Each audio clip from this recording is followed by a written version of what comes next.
Two of the throws, 40 end zone, touchdown, Parker. Picked off by Xavien Howard. Tagovailoa trying to pick up 4 players to the end zone, touchdown!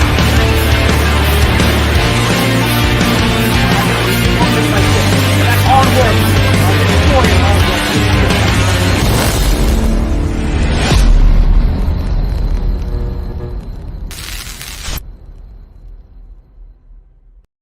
What's good, Fin Nation? What's good? It's your boy Reason, and we are definitely back here for another one. And oh boy, I can only hear, man, I can already hear the people that are going to be in an uproar after they get a load of me on this one. But yo, I'm ready for all the smoke. I am ready for all the smoke tonight. So basically, at about the 20-minute mark, I'll give people time to flood in. And then we'll hop into my big board, my honorable mentions. So I got about 10. I got obviously 10 players, and then I got 8 in my honorable mentions, but nothing special with the honorable mentions. I'll just drop the names for those, and then 6 through 10, I'm gonna give y'all little mini scouting reports, and then 5 through 1, I'll give you more in-depth evaluations, and I will have all 22 attached to each of the top 5 players. So yeah, it's gonna be a pretty good one tonight. And man, I'm ready for all the smoke. I ain't even worried. No, I don't have them that low, Jeremiah, but yeah. And you know what? I'll be honest with y'all.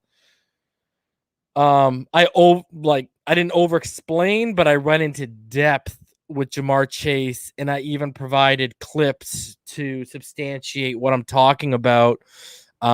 Just to highlight, that I'm not yanking anyone's chain in terms of my evaluation. So yeah, I mean, because I know that's where the smoke's going to come from, and that's fine for me.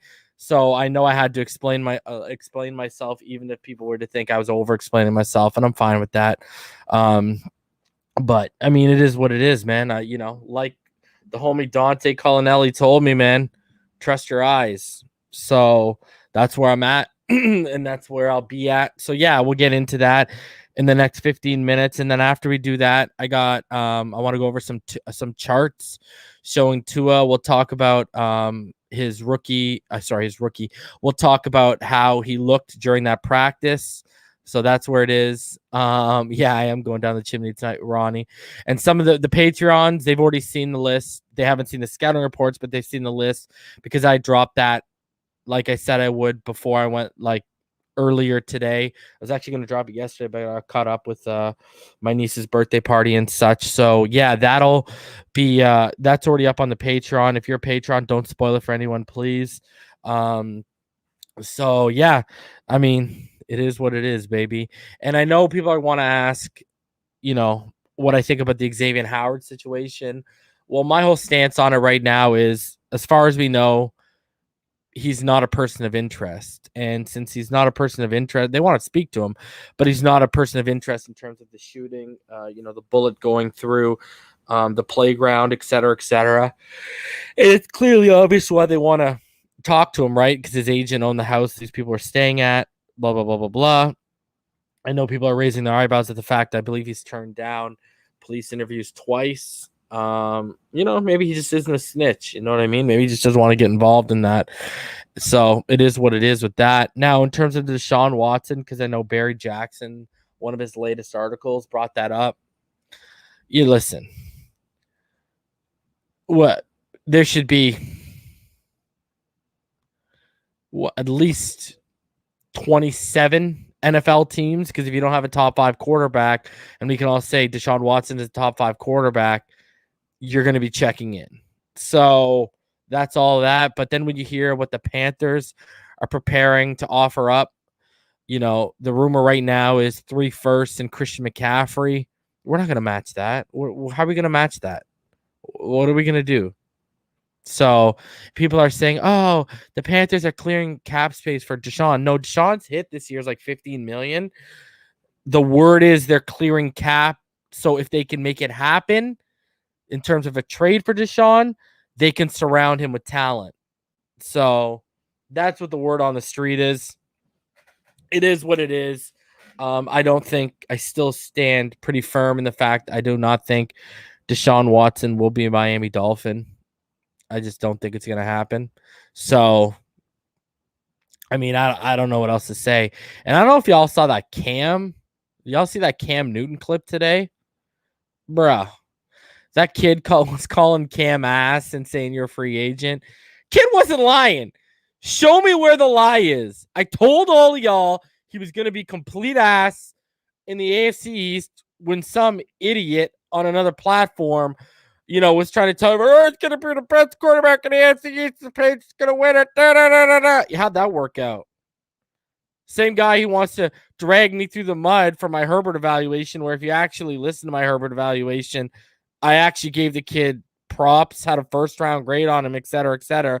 The same guy was the one telling everyone, Cam Newton's going to run the AFC East. How did that work out? Literally, how did that work out? Tua Tagovailoa outperformed this guy. Anyways, back to the clip. I'm watching Cam. I'm rich. I want to talk to your daddy. Da-da-da-da-da. Man, are we really getting to this I'm rich thing? That's clown mentality, bro. Like, clearly the kid got in his feelings because Cam knows it himself. That guy's as washed up as a load of laundry that just came out of the washing machine, bro. So I don't know what people are talking about with that. So ridiculous, man. Absolutely ridiculous. So, and Cam got absolutely owned. That's what's even worse about it. That's how you know you're getting owned. When you gotta, that's like people when they're getting owned on Twitter or whatever, and they gotta resort to like grammar or spelling or whatever, you've automatically taken that L. Bro, when you're coming out to some 15-year-old kid and saying, I'm rich, and that's your only rebuttal to how trash you are, it's because what could he say? The guy was trash this year. It is what it is. So, man, Cam Newton, what a clown, bro. The guy dresses like a clown and the guy acts like a clown. Unbelievable. Like, bro, instead of trying to be some fashion connoisseur, why don't you get better at throwing the football? There's a thought, Cam. Good God. Dylan, I don't even think the kid was out of pocket. A, everyone has a right to opinion. B, show me the lie. Like, that's where I'm at. Show me the lie. You know what I mean? Jeff, they're not moving cap for Watson. Watson only has a $15 million hit. They're moving cap apparently for if they acquire him to be able to put pieces around Deshaun Watson. That's where they're moving cap. His cap hit doesn't jump till 40 million till the 40 plus million till next year. So how am I off, Rudy? Tell me what Cam did this year. Tua Tagovailoa literally had better stats than him. Go look.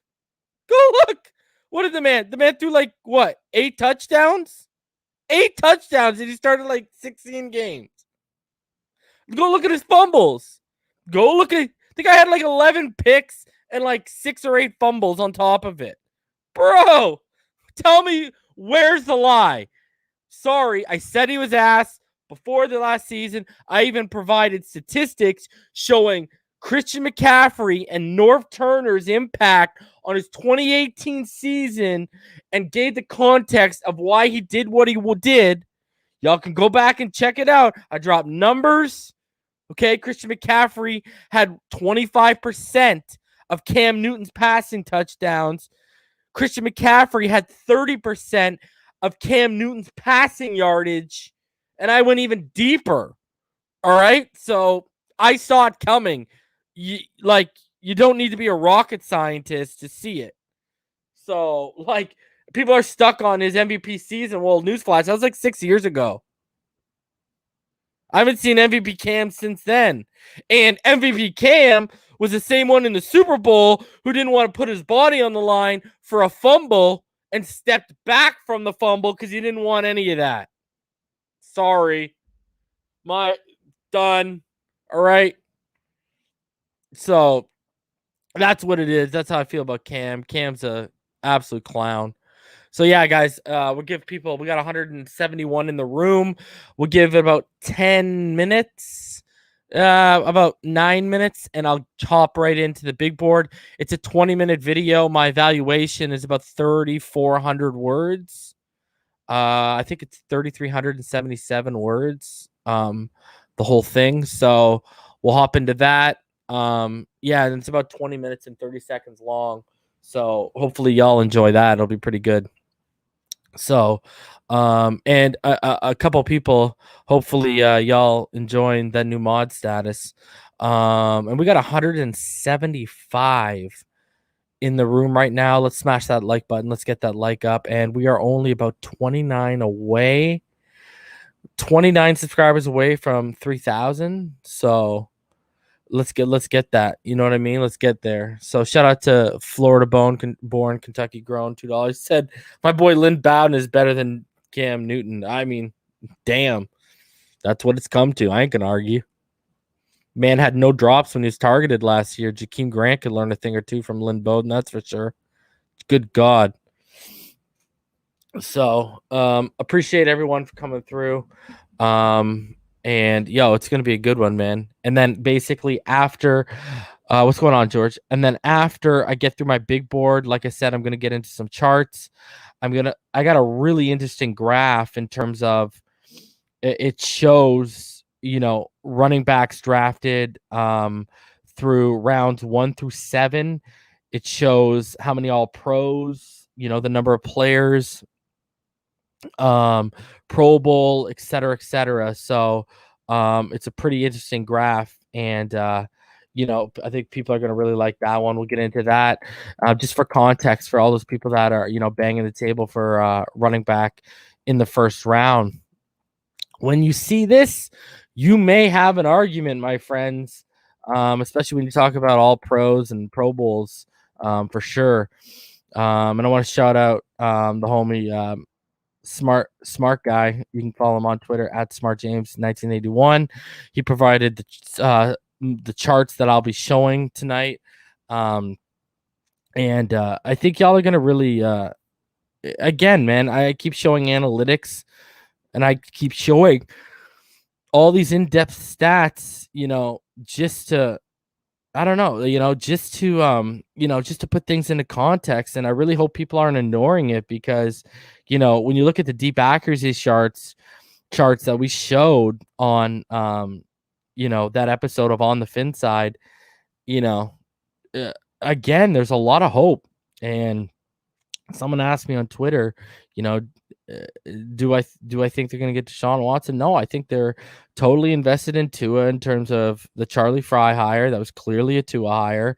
You go deeper than that, all right? The co-coordinators, they had Tua in mind when they did that, guys. That was all about, that was clearly all about keeping continuity with Tua, and also that was definitely all about keeping him comfortable, keeping the terminology the same, just so he knows what's up, so I don't know, man. We'll see it. We'll get into it. You already know what time it is, baby. So yeah, man, we'll get into that. And it's gonna be a good one tonight. I'm really excited for this show, man. Really excited. My first big board out of 5 that I'll be doing. So appreciate you, Timothy Whiteman. $5. He says, reason that dude's finned up, brother. Appreciate you, man. Always showing love. What up, David? How you doing? Josh, how you doing? Darth, how you doing, man? How's everything going, brother? Hope everything is well in your life, my dude. And I haven't figured out which big board I'm going to be doing next. I'm really contemplating saving running back and till after free agency. We'll see how that goes. And then I'm also contemplating having my offensive line big board because I'm going to be blending center and offensive tackle into a big board this year. So that might be near the end. Surprisingly, I'm thinking my next one might be linebacker. So we'll see what happens there. I'll keep you all posted. So, yeah. We got about 4 minutes, guys, and I'll get into it. You haven't missed anything except my rambling, Martina. I'm just giving people, about 20 minutes to get in here, and then I'll drop this. So, so basically, my other 4 big boards are going to be the blended offensive line, and it's going to be deeper than 10. So I don't know whether I'm going to stop at 15 or 20. So we'll see. I'll figure that out. So I'm going to do the offensive line, all right, center, offensive tackle, blended. I'm going to do running back. I'm going to do linebacker, and we're going to do defensive tackle because I still think we need to find that gap filling, run stuffing, zero tech that can allow Raekwon to flank on one side, Christian to flank on the other during running downs, and then passing downs, you can throw Raekwon back in the middle, right? So I'm going to, I'll be doing that. So I'm going to do 5 big boards as usual. And the reason, sorry, I'm tired, man. I had to hammer out the rest of this today. It was crazy. So anyways, the reason why I want to wait on running back and even offensive line is because if they sign Corey Linsley, I can take center out of the equation and it could just be a tackle big board. If they sign an alpha running back, am I really going to have to drop a running back big board? Probably not. And I'll find another position. Maybe I'll do safety instead because we could use some depth there for sure. Like, safety or edge. But I think safety would be a better call because we got absolutely no help there. So I'm trying to be a little bit methodical. You know what I mean? I'm not just trying to drop them and then, they sign a couple of those positions in free agency. And now I got to do even more big boards, Work smart, not hard. You know what I mean? That's where I'm at. So I can end up doing both, but it is what it is. Aaron Jones would be nice, Mr. C.W. Brown, but I don't see them paying that asking price, So, guys, we got about 2 minutes. I'll hop into it. Again, the timestamp will be below for all of y'all who are watching this the day after, whatever. All the timestamps of the topics will be below. So, yeah, we've got 189 in the room. And guys, Matt Valdovinos from PFN, he will be on this week. Let me just make sure I got the date right. So it'll be an 8:30 start time. And shout out to the homie Matt Valdovinos. As you guys, if you've been around, I had it on last year during the draft season. He's from PFN. And he's also a former offensive tackle himself. And he now does a lot of the player ranking, and he does a lot of scouting for PFN. So, yeah, we're going to be Wednesday at 8 p.m. Eastern time. Me and Matt Valdovinos will be live. We'll be breaking it down. Y'all already know what time it is. And I've already talked with Dante. He's going to try during draft season to be on here as much as possible. He might even try and stop in during the live stream on day 1, day 2, or day 3 when I'm going, because I will be live streaming all 3 days, baby. You already know what time it is, baby. I don't slack over here, especially when the draft's kind of my specialty, So, all right, guys, we got about 30 seconds, and then the realness starts. The realness. So, and I want all the smoke, baby. I want all the smoke. So, all right. Basically, I want to start off. I'm going to start this off right now in a different way, though. I want to go over my honorable mentions. So, like I said, I got 8 guys. So let's start from the bottom. Sage Surratt. You already know how I feel. Wake Forest, huge Jamie Newman fan from last year when he played. And Sage jumped out to me.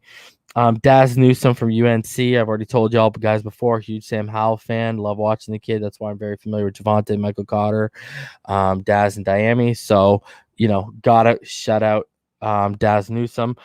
Jalen Darden. I went in and I watched a bunch of him after you guys suggested him. Really, really impressed. So I put him on my honorable mentions for sure. Tutu Atwell from Louisiana. The guy's just electric at times. Elijah Moore from Ole Miss. Everyone's kind of sleeping on him. I think he's really, really good.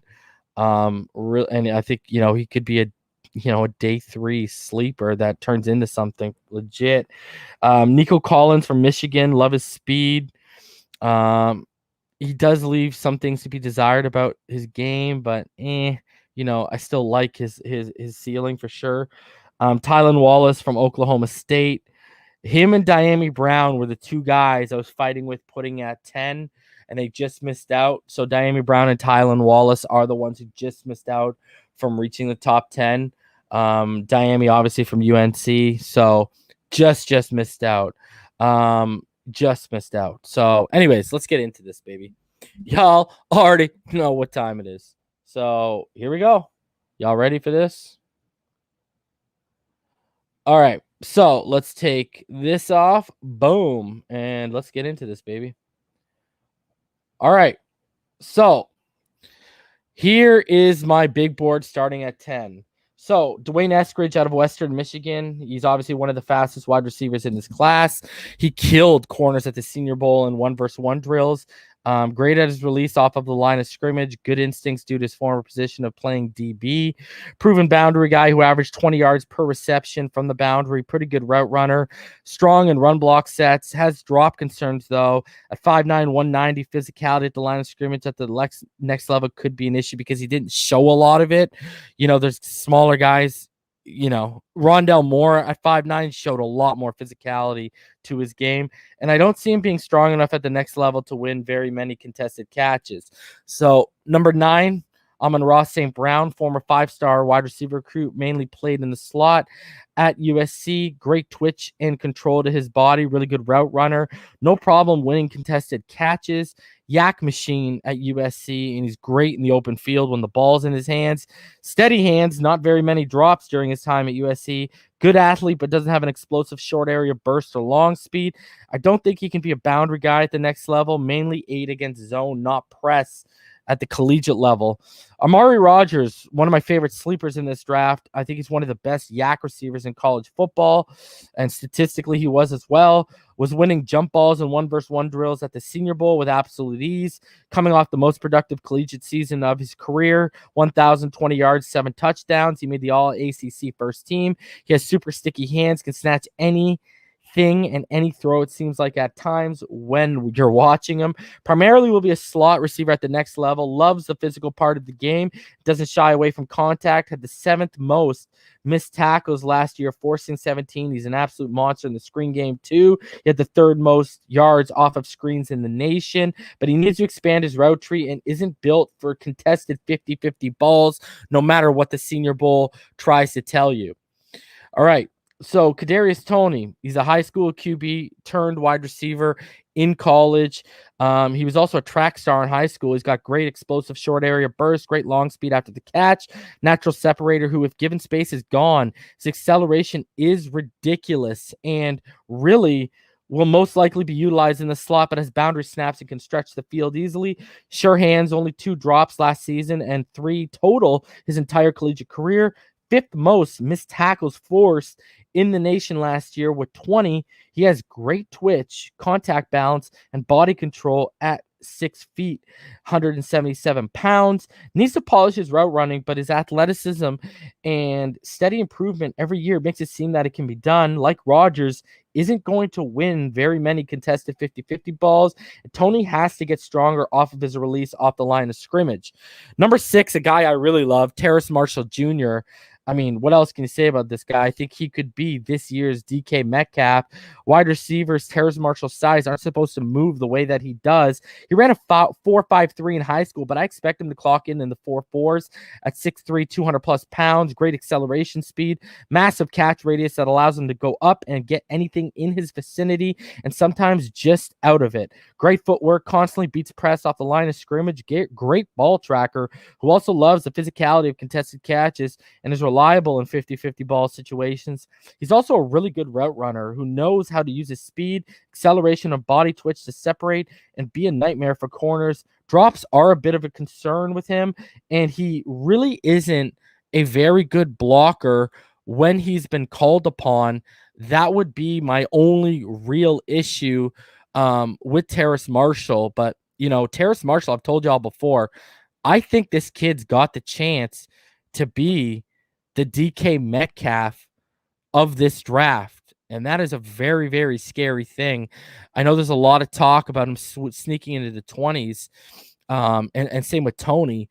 If those two are available in the second round, they're going to be steals for some NFL franchise. There's absolutely no doubt about it. I really like, all five of these guys.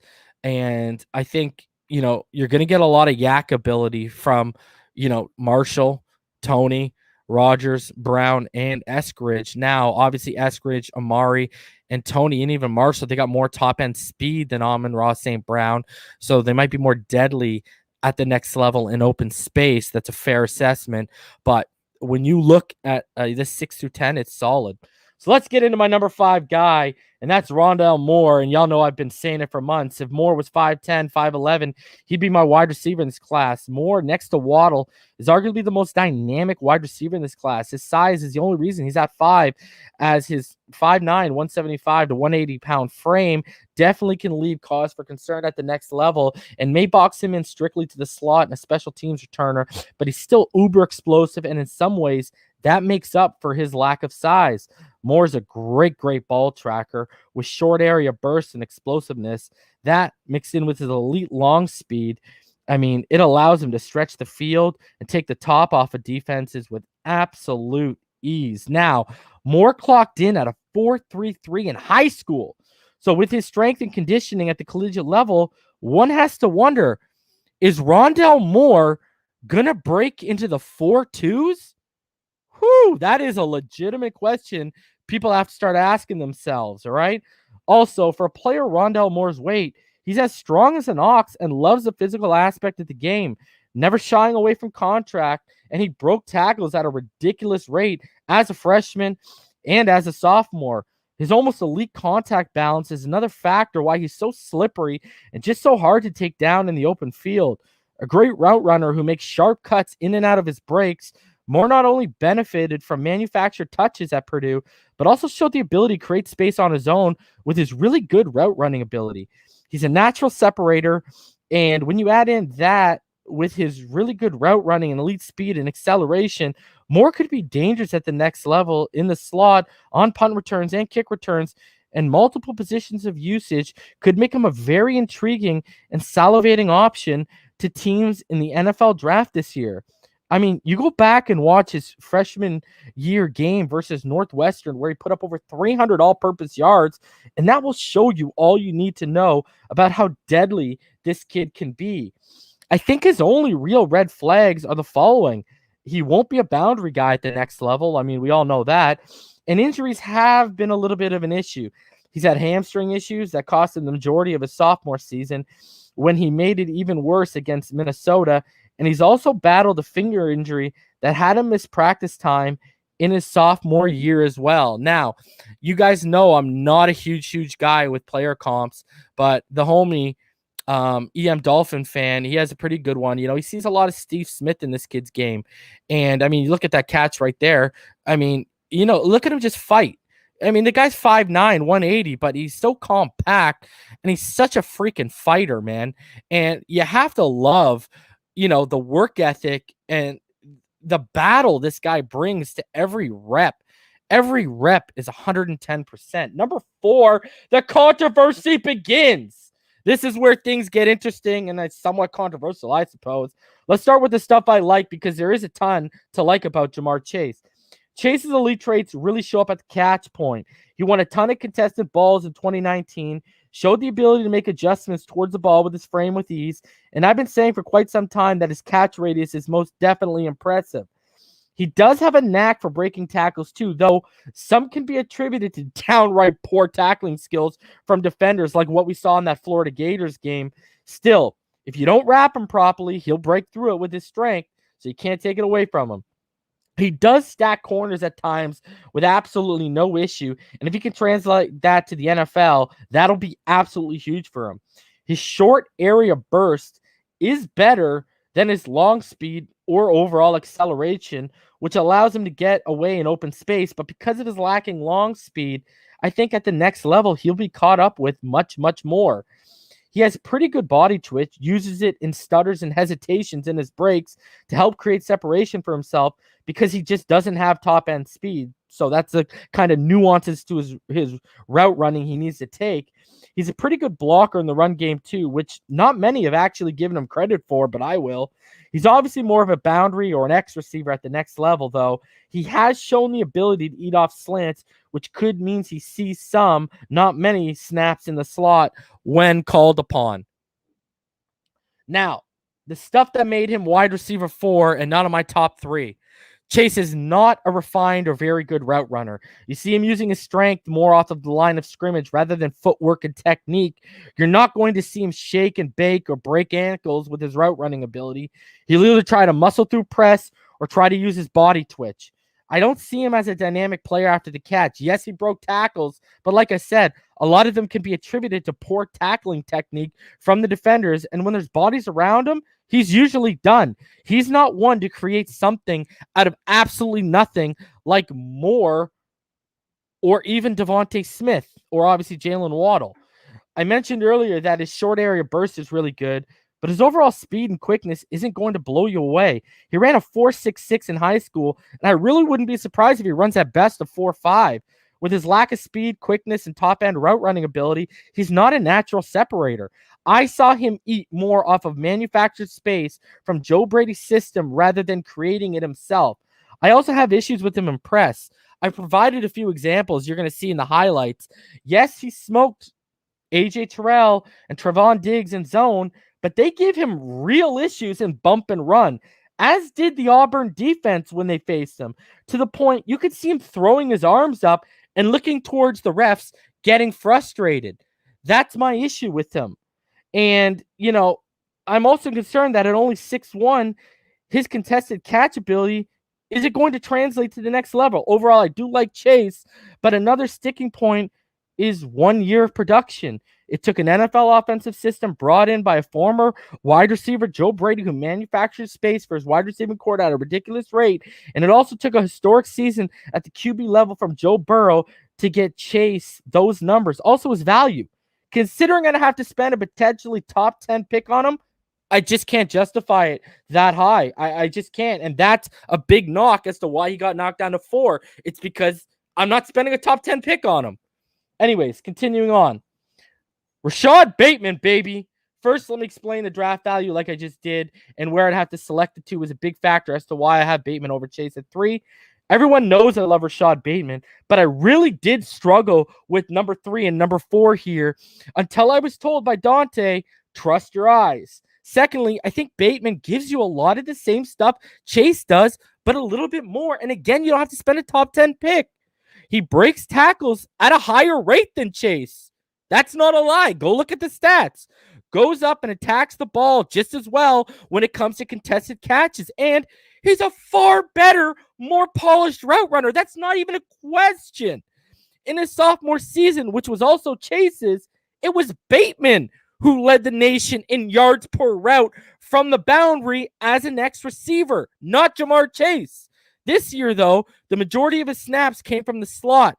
And even with Tanner Morgan regressing from his previous year, Bateman still proved he has no problem separating with his route running ability, and he's so fluid in and out of his breaks. He stems and stacks so well, and although he isn't the most athletic, just like Chase, his body twitch, just like Chase, is quite good. He is the definition of a natural separator, as he's just so good at creating space for himself, whether it's through his physicality, his release off the line of scrimmage, or his route running. Even though he doesn't have elite top-end speed, he has sneaky acceleration, and I expect him to be in the 4.4 range for his 40, not the 4.5 like Chase. All right. He has great hands and tracks the ball at an elite level at 6'2", 210 pounds. His good size is going to show off elite top end speed. You didn't see very many reps of him run blocking, so I can't even say he's proven in that aspect of his game. But I gotta sit here and say, this is a special player. I saw someone saying, oh, Bateman's not close to the top 3. Are you crazy? He gives you all the same stuff Chase does, and a little bit more. He's just as physical at the catch point. He breaks away, no problem. Now, number 2, Devontae Smith. Everyone thought I'd have my number 1, and as of January, I did, but I have to dive back into the tape when I started going over all my notes for this class one more time. And even though I called Devontae Smith winning the Heisman back in October, November, he ended up as number 2 on my board when it was all said and done. I really do love this kid, and I'm not concerned about his size like so many are because he does so many things so damn well. He has such loose hips, is so fluid in and out of his breaks. His twitch is absolutely asinine crazy. He was breaking ankles against the Florida Gators with stutters and hesitations in and out of his routes. He has such a wide catch radius and makes the most ridiculous catches look constantly like light work for him. I know people are concerned by his weight, but he doesn't play like he's 175 pounds at all. Whether as the motion man or just lined up as the X receiver, he has a smooth, quick release off of the line of scrimmage, and press didn't really give him much of an issue at the collegiate level. I expect a 4.4, 4.45 in his 40, but he has explosive short area bursts, plays at a faster football speed than his 40 will show, and is super dynamic once the ball's in his hands, making guys miss, breaking tackles, and shows off his quickness consistently. His hands may be the best in this class too, as he rarely drops passes and can make any catch look easy. I also think Smith is a great natural separator when you add in his consistency at releasing so smoothly off the line of scrimmage, his crisp, polished route running, the way he stems and stacks, his quick, long strides once the ball is in his hands after the catch, and his wits, I think, are very, very, very high because I think he's a very smart player too, which, again, no one gives him credit for, but I will. His understanding of inside and outside leverage is downright phenomenal. For a guy his size, he's actually somewhat decent of a blocker too in run sets. You can't deny that not only did he have one of the most impressive seasons by a wideout in collegiate history, but Devontae Smith's knack for big plays at big times is almost surreal. The guy is just flat out a machine in big games when he's called upon, and he's been doing that consistency since his now famous throw from Tua to Smith to beat Georgia in the national championship. He's just so special. Really, there's only one red flag. It's his weight. But Isaac Bruce played at 173 in a much tougher era and didn't put on weight until the mid-2000s. Marvin Harrison entered the league only 6 pounds heavier than Smith. I get that Alabama has top-end facilities and training staff, but you'd be foolish to think he isn't going to add more weight at the next level. Other than that, Smith does everything so damn well and is everything you could want in a wide receiver minus being a burner. He was even used in punt return situations at Alabama and did quite well when he was called upon. So I love this kid. You already know how I feel about this man. He's so special. You know what I mean? He's just, and again, guys, you got to remember, my board is based off of our needs, right? What we need at that position. So, I mean, you just can't deny this kid. You know, you're looking at some of the highlights here between him and Tua and the chemistry. I mean, look at this catch against Ole Miss. Like, good God, what a special player, man. So would not be crying a single tier. Anyways, number 1, baby. Shocked? Well, you shouldn't be. Before he got injured, Waddle was outproducing eventual Heisman winner Devontae Smith as Waddle posted 557 receiving yards, 4 receiving touchdowns, and averaged 22.28 yards per reception in the first 4 games of the season, while Smith posted 483 yards, 4 touchdowns, and averaged 12.71 yards per reception. Also, my big boards are based strictly on Miami Dolphin needs, and we clearly need a dynamic playmaker who can lead a defense on all 3 areas, all 3 levels of the field, and take the top off. Well, Waddle's just that.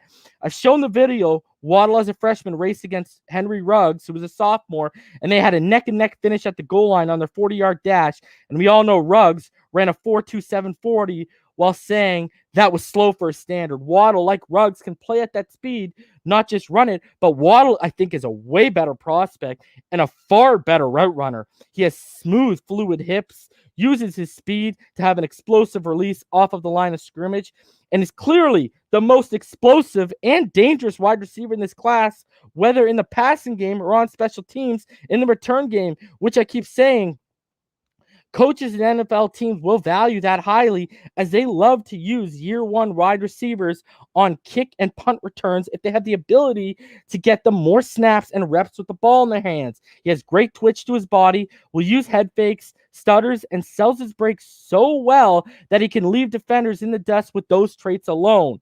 Man, add in his speed, and this kid is going to be an absolute migraine, not just a headache for defenders at the next level. He's been used on the boundary, in the slot, and even lined up in the backfield at times for Alabama, showing his versatility on offense is endless. His career average of yards per reception is higher than Devontae Smith, Henry Ruggs, and Jerry Jeudy, which can't go unaccounted for.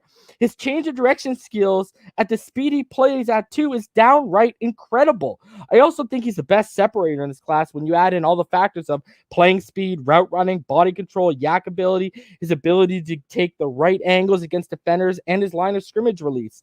At 5'10", 182, he's quite physical too, and I have less concerns of him playing through traffic than I do with Devontae Smith, as he's shown he can rip right through it with speed and or strength. His ball tracking skills are damn near elite too. He can high point the ball with good elevation and rhythmic timing, while also showing the ability to go up and fight for and win contested catches. The broken ankle may concern some, but I don't think it will hinder him to the point he falls out of the top 10. Obviously, I'd like a little more to his height and frame, but overall, I'm not too concerned with that. His lack of in-game experience may worry some, as he only played 4 games before the injury this year and then came back to the national championship clearly hobbled. And between 2018 and 2019, guys, he only played, if we go back, I'm going to keep running this because you got to see this all over again. If you go back to 2018 and 2019, he only had 78 receptions, but people really need to realize who he's playing behind. He had some drop issues last year, but he seemed to clean those up in the limited time he had this year, as he only had 1. Waddle, to me, is the ideal fit for this offense. If the Dolphins trade back, take him immediately. But I'm advocating drafting Sewell at number 3 and moving back into the top 10 to take Waddle, because I think, those 2 players alone would give us an A+ draft. And who was to say we can't move back up again in the later half of the first and get our running back as well? I mean, guys, look at contested catches. I mean, I'm just going to keep showing this just because, oh man, you see the adjustments he makes to some of Mac's balls. And look at this. You just can't catch the guy. Good God. And y'all know I hate comps, but I've been saying for months, I see Tyreek Hill. I see Tyreek Hill all day in this kid. All day. And, you look at this catch right here. Oh, man. Woo! Baby. Give me that all day, baby. Let's go. That is my guy. You look at him in the screen game here. Look at this. Unbelievable. Okay, come on, man. Chase don't do this. Chase does not do this, guys and gals. He just doesn't. So, nice block there, too. But look at him. He's just running. Whoop! Look at that. Come on, man. This kid is special. Man. He is just outerworldly, at times. It's crazy. Look at the separation he created. And he had to hold up. He had to hold up on the throw. Oh, man. What a special kid. So, yeah, guys, that's where I'm standing with my top 10 big board for the Miami Dolphins. And I fully welcome any smoke people want to bring me. But, I mean, if you were watching the highlight package, you saw the clips I put in there of Chase having problems with press. And that's going to be a problem at the next level if you're not a refined route runner. So, I mean, that's where it is, man. That's how I think my big board plays out. I hope y'all enjoyed that little reason take.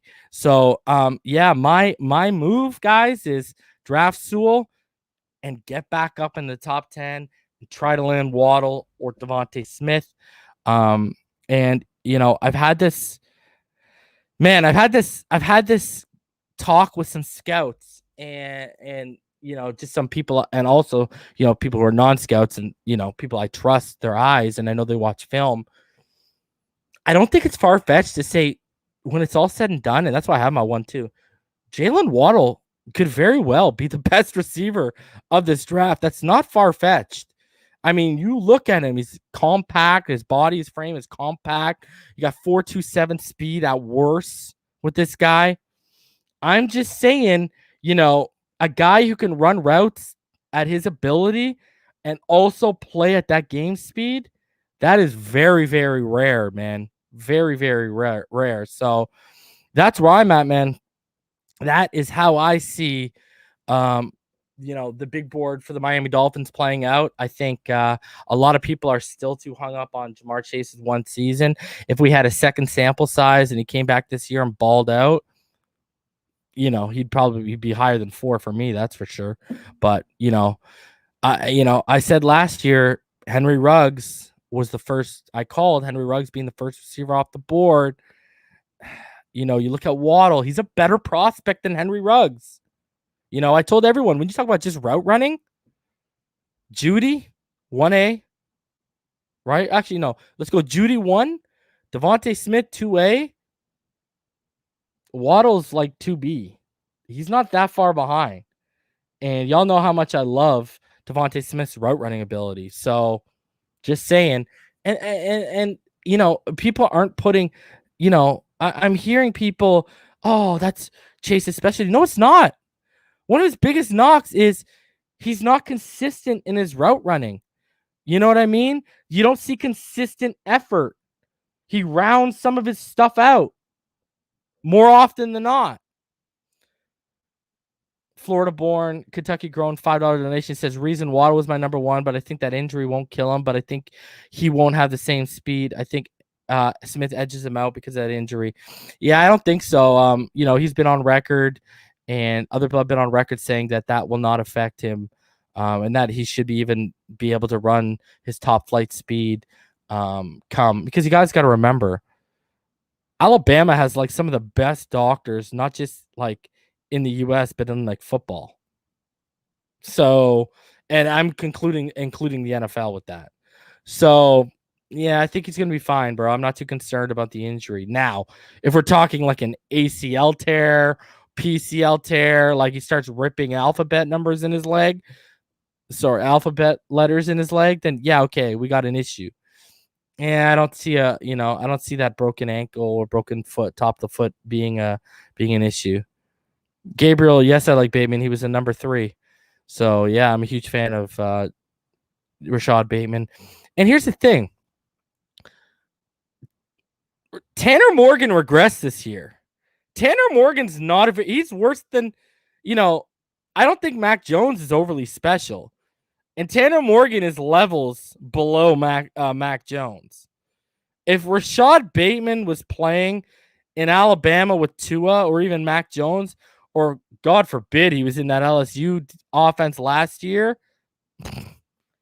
oh my God. Like, you can only imagine the numbers that guy would have put up. Everyone's sleeping on my boy Rashad. Rashad has the potential to be the best receiver in this class. Hands down. I and that's not even my man crush speaking for the kid. You know what I mean? If I had if I was totally subjective towards him, I would have made him number 1, but I'm not. So I just think, like I said, he gives you a lot of the stuff Chase offers you. He's a better route runner. You know what I mean? I think he's going to run a faster 40 than Chase. So he's got better speed, even though neither one is elite. And I don't have to spend a top 10 pick. That's huge for me, at least. So that's where we're at. And yeah, Jeff, you're right. Minnesota was very, very conservative on offense this year. They shifted him into the slot. It's because they had I believe they had a coaching staff overturn, right? So, people just sleeping on him, bro. People just sleeping on him because he went to Minnesota. And my thing is, first of all, I fell in love with Bateman last year when I was watching Tyler Johnson. Y'all know how I felt about Tyler Johnson. I thought that man would be a day 3 steal, and Brady utilized him pretty well as a rookie, and Bateman's light years ahead of him. So, yeah, Bateman eats off slants too. So, I think Bateman is a special specimen. I think all top 5 guys are special in their own ways. Rondale Moore is super, super special, man. Like that guy. Oh man, again, he has all top 5 guys to me in this class have the ability to be the best receiver in this class. And yeah, include Jamar Chase in that if he gets his ish together in certain areas for sure. But that's crazy. So, like when I was looking last year, to me it was going to be Judy or CeeDee or Justin Jefferson. Yeah, I predicted Henry being the first one, but I didn't predict him being the best of the class, not by a long shot. And if y'all remember the stream when the Eagles were up, when I was over on TDs, and again, right, everyone knows I denounced them a couple weeks ago, but the Eagles, I guess, as of a couple weeks ago, were my, second team or whatever. I don't own any gear anymore. I think I have a Terrell Owens jersey and my McNabb jersey somewhere, but like I don't have any hats or anything. But I was on stream saying, okay, this has got to be Justin Jefferson, and I like Jalen Reagor as a day 2 pick. I was pretty high on Jalen Reagor. When they took Jalen Reagor, I was like, what are these fools doing, man? So, we'll see how that goes, though. But here's the thing. We are going to get, and another one I forgot to mention in my honorable mentions, and I can't believe I forgot him. Now I feel like an absolute, dickhead, bro. Tamorrion Terry, from Florida State. I have to give him a shout out too. He was definitely in the honorable mentions. I don't know why I didn't add him on the list, but I got to give Scary Terry, even though that's Terry McLaurin's name at the next level, I got to give Terry his props. Now, I don't think Terry is going to be, when it's said and done, a top 5 receiver in this class. I like him, but I would have him more between 13 to 16 range in this class. So that's where I'd probably put him. But I like him. This is a deep, deep class, man. Frank Darby from Arizona State. Good question. Marino's GOAT. I like Frank Darby, man. I think he's a day 3 sleeper. I watched a lot of them last year because, as y'all know, I'm a huge Jaden Daniels fan, the quarterback from Arizona State. So I watched a lot of Frank Darby. That's just like how I was so familiar with Brandon Ayuk coming out last year. So yeah, I like Frank Darby, man. He's a day 3 sleeper for sure. You gotta put Darby under that for sure. You can't hate on Frankie boy. He's a great, great player, man. Serge asks, so would you rather us take Panay at 3 and trade up to get Waddle, or just take Bateman at 18? Man, I'm down for both. I want Waddle though. I want that 4.27 speed. Yeah, Zachary, Elijah Moore made my honorable mentions. He's definitely a sleeper for sure. But Waddle's just like screams game breaker to me, and the biggest game breaker in this class. And I've said it before, I'll say it again. Sick and tired of letting the board settle us in terms of our selections. And, we weren't aggressive enough. We tried, but we weren't aggressive enough to get worse last year. That's why Tampa had to trade up one spot, because we were trying to pry that pick away.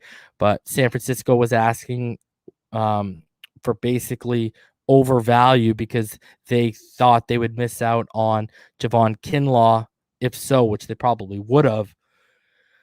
And we didn't pull the trigger. And, they watched Tristan Wirfs play, and they're kicking themselves in the ass, that's for sure. And, don't make that same mistake with Penei Sewell. Like, Jesus, don't make that same mistake. The guy's staring you in the face. Take him. Like, come on.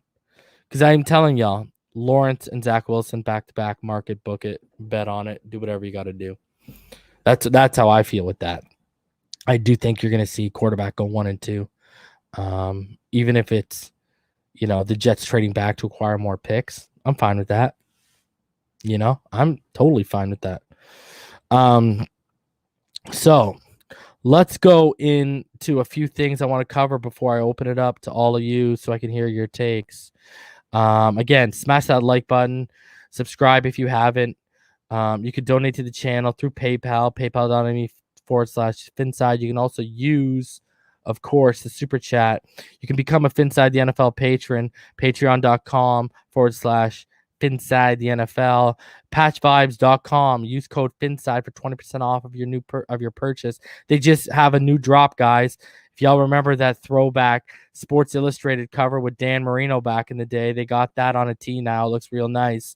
And then, of course, you can grab official Finside the NFL merch, teespring.com/stores/Finside the NFL. The Equalizer shirts there, guys. Make it happen. All right. So a couple more things before I open it up to you guys. Now, I want to go over first. Let's start with the running backs because everyone's up in arms of, do we take a running back? Do we not take a running back? Ba-da-da-da-da. Well, I'm about to show you a chart from, based off running backs drafted from 2010 to now. And it's quite interesting, guys. It really is. So let me open this up for you. Boom. So this is what shows. So when you look at round 1, round 2, round 3, all the way to 7, look at this. You look at the running backs drafted, and look at the all pros. It's clearly a landslide in terms of all pros. And it's a landslide in Pro Bowls. Now, obviously in the second, third, they're being found. But you look at that. 24% of the running backs since 2010 drafted in the first round are all pros. Even more staggering. 59% of the running backs drafted in the first round are Pro Bowlers. I mean, what does that say? I mean, that's quite staggering. That's quite staggering when you break that one down. So I thought that was an interesting little tidbit for all you Najee Harris fans. And obviously, for a guy like me who's really high on Javonte Williams as well, who keeps telling y'all I think he goes in the first. That's those are staggering analytics when you put those in your face. Good God. And I mean, you can say the Pro Bowl is meaningless, Marcus. Fact is, especially with running back, usually those guys who make the Pro Bowl have pretty productive seasons. You don't see guys with 700 or 800 yards going to the Pro Bowl, right? So that's where I'm at with that. So crazy stuff. All right, now let's get into some pictures here. Let's get into my boy. I want to roll through these, baby. So you see Tua, one picture that leaked yesterday, Tua throwing. You look at the guy already looks bigger than what he was last year. Pause. And we keep it moving here. You look at the stretch band workout. Getting that hip ready, baby. Let's do that. Drag that man, Tua. Drag him, baby. Let's go. And I saw a great meme today. Someone had Chan Gailey's face on this guy holding him back. I was like, oh, that's the funniest thing ever. But here's the real one where you really see the progress starting with Tua Tagovailoa's body. And it's this right here. I mean, you look at those legs, obviously built like tree trunks. But you look it up here, guys. Uh-oh. The muscle's starting to come back. Uh-oh. My boy's gonna get up to about 220. What are you gonna do then when he's got the power back? Oh boy. And I'm telling you one thing that's gonna be great about him getting back into football shape. I think his mind and his body are gonna connect. That mental block that Chris Talbot talked about when he was on here will probably be gone. And you're gonna see him starting to trust his body more this season. What's good, homie? What's going on, homie? Not too much, man. Just oogling some Tua photos, bro. Ooh, doesn't he look good, man? I mean, no hope. Yeah, I don't pause. Don't worry, I already had to pause myself because I said, "Wow, he already looks bigger than last year." He looks like he's rounding into form. I'll say that. But it's good to see him. because we both agreed that we talked about this privately, but we both agreed that you know as the season went on, um, we both agreed that we think the biggest obstacle this year for him was his body. Mhm. Him getting back to as close to he was pre-injury as possible. And he said that during the Super Bowl when they interviewed him on Pro Football Talk, he said that was his priority was to get back and actually be able to train and get bigger, stronger, strengthen that hip, try to regain as much of that athleticism that he may have lost a little bit, as a result of the injury. So it's good to see him out there putting that work in, and I'm not surprised at all. It's just Tua being Tua, from my perspective.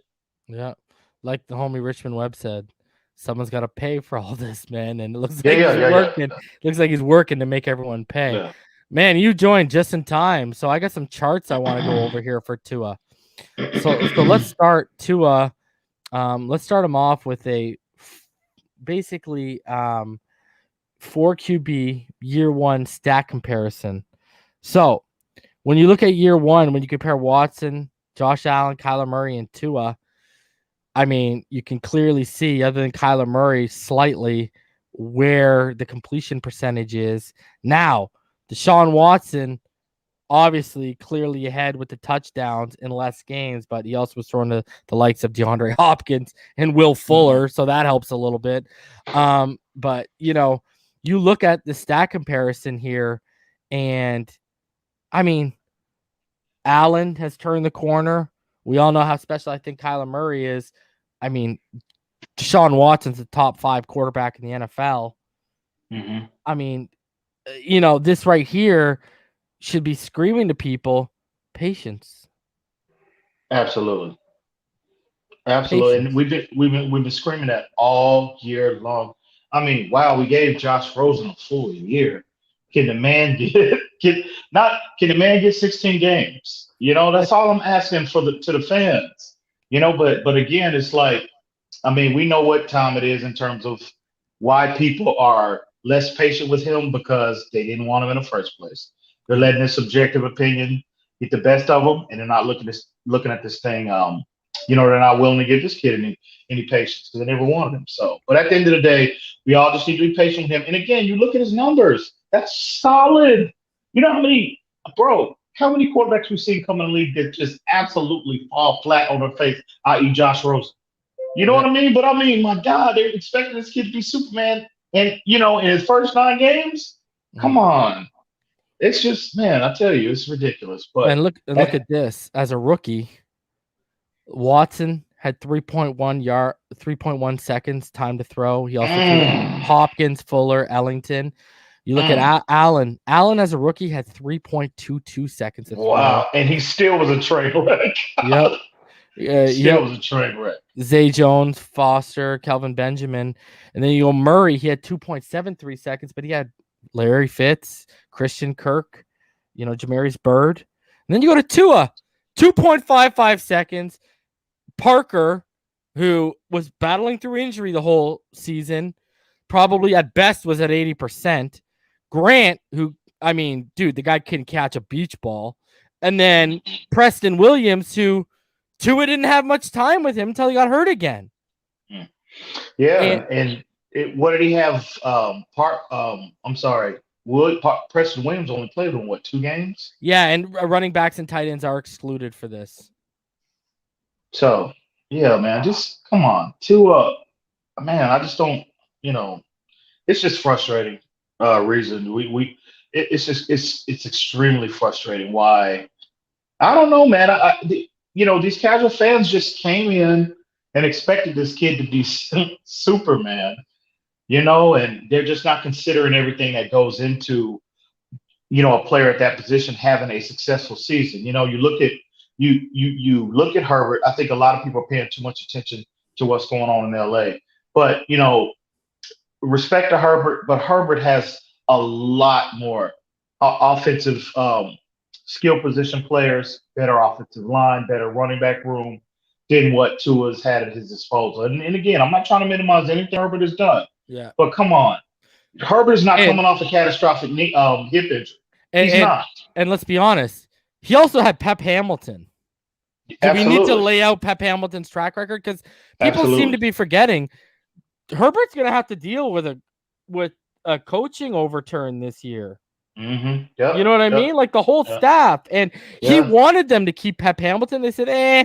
But here's another interesting thing when you look at it, EM. You know, you look at the year one completion percentage of Deshaun Watson was 61.8, Allen 52.8, Murray 64.4, and Tua 64.1. Now, obviously, Tua's year two completion percentage is to be determined still. But look at the jumps. Watson jumped almost a full 7 points. Allen jumped a full 6 points. 58.8 he went up to. And then you got, Murray jumped almost a whole 3 points. So the average increase in completion percentage from year one to year two was 5.1 points. Buddy, if you do that, we're talking about a damn near 70% completion percentage for Tua. So it says right here, if Tua increases by that amount, he would finish next season with a 69.2 percentage, which would have ranked fourth in the NFL this year. Again, you got to look at trends, right? Yep, I agree, homie. And I think Tua is more than capable of doing that. If you go, what I saw this year, how disciplined Tua is with the football. Sure, Tua, there's growth, there's refinement that needs, there's more refinement that's needed in his overall game. But man, he's disciplined with the football and the accuracy. We saw the accuracy, we saw the anticipation, the anticipatory throws. At times as the season went on, Tua was better at diagnosing what the defense was showing him pre and post snap. So we saw a lot of traits that we fell in love with Tua at Alabama. But the thing is, Tua just needs to get more consistent at it. And again, with help around him, hopefully the line stabilizes. Hopefully we establish a running game. I think that is Tua is very, very capable of achieving that goal. Reason. So. Oh, and we ain't done here. I still got 3 more charts to hit him with. So, like, if you look at it, and I know you remember, I kept freaking reaming the point. No huddle, hurry up offense. What are we doing right now? Okay. Well, when you look at Tua, if you go look at him, there's his stats out of the shotgun: 67.9 completion percentage. 1,580 yards. Obviously, 5 of his interceptions came out of it, but 7 of his touchdowns did too. Under center leaves obviously more to be desired. He was only 25 of 53, but he had 4 touchdowns and no interceptions from under center. So there's something to build off of. No huddle. 69.8% completion percentage. 409 yards, 1 touchdown, no picks. Normal huddle. 10 touchdowns, 5 interceptions. 62.9% completion percentage, 1,405 yards. Against the blitz, EM. 63.6 completion percentage, 654 yards, 7 touchdown, 1 interception. No blitz, 64.5%, 1,160 yards, 4 touchdowns, 4 interceptions. So what does this tell you? No huddle's a strength. Blitz, he can pick up blitzes, no problem, and get the ball out. And although his completion percentage can be desired, leave more to be desired, he's pretty efficient when he has to drop back 3 to 5 step drops from under center. And see, this is what we mean by, we talk about the things we see on tape. So now a lot of things that we see are confirmed with the analytics. This is what we mean by Tua did plenty this year from a fan's perspective, for us all to be very encouraged in a 2021 season and beyond. So this is just a confirmation of a lot of things we talk about privately, reasons that and even publicly that we saw on tape this year. Yep. So it's what it is, man. We just need to let the process play out. Let this kid get his mind and his body right as much as possible. And I'm telling you, and more support around him, the sky's the limit for Tua. Agreed. And now, when you look at him by quarter, in the first quarter, 64.1 completion percentage, 367 yards, 4 touchdowns, 1 pick. Second quarter, 60.3% completion percentage, 438 yards, 1 touchdown, 1 interception. Third quarter, 57.8 completion percentage, 531 yards, 2 touchdowns, 1 interception. And here's where it gets good. in the fourth money quarter. 76.9% completion percentage, 478 yards, 4 touchdowns, 1 interception. In the fourth quarter, Tua has the second highest completion percentage, only behind Drew Brees. The money quarter. The money quarter. When people had questions about what he could do in the second half and the fourth quarter, because he didn't see much time at Alabama in it, right? So I hope TD is watching right now. TD, I hope you're in the comment section. I hope you're listening, bro. So, yeah, man. Again, tons to be encouraged about with this kid. Tons. Yep. So, and the final chart here, on first down, 66.1 completion percentage, 833 yards, 5 touchdowns, 2 interceptions. On second down, 71.4 completion percentage. He was 70 of 98. So it wasn't even a small sample size, really. 655 yards, 2 touchdowns, 0 interceptions. And then on third down, 50% completion percentage, 307 yards, 4 touchdowns, and 3 interceptions. Obviously, most of those came from the Bills game when he was overly pushing the ball, right? So, I mean, man, we just broke it down quarter by quarter. You know what I mean? Like down by down. I mean, I don't know what else people need to see. This kid, the analytics alone show you he's worth the investment. Mm-hmm. Yeah, Tua will be fine. Trust me. What I want to see him this year. I want that. Like I said, I want his body to be, from a mental standpoint and a physical standpoint. I want him to be as far as he can possibly get to pre-injury. Because one aspect of his game I would like to see more is the improv. You know what I mean? I want to see Tua to go off script just a little more. Because again, we talked about this privately. He just seemed reluctant to do that as the season went on.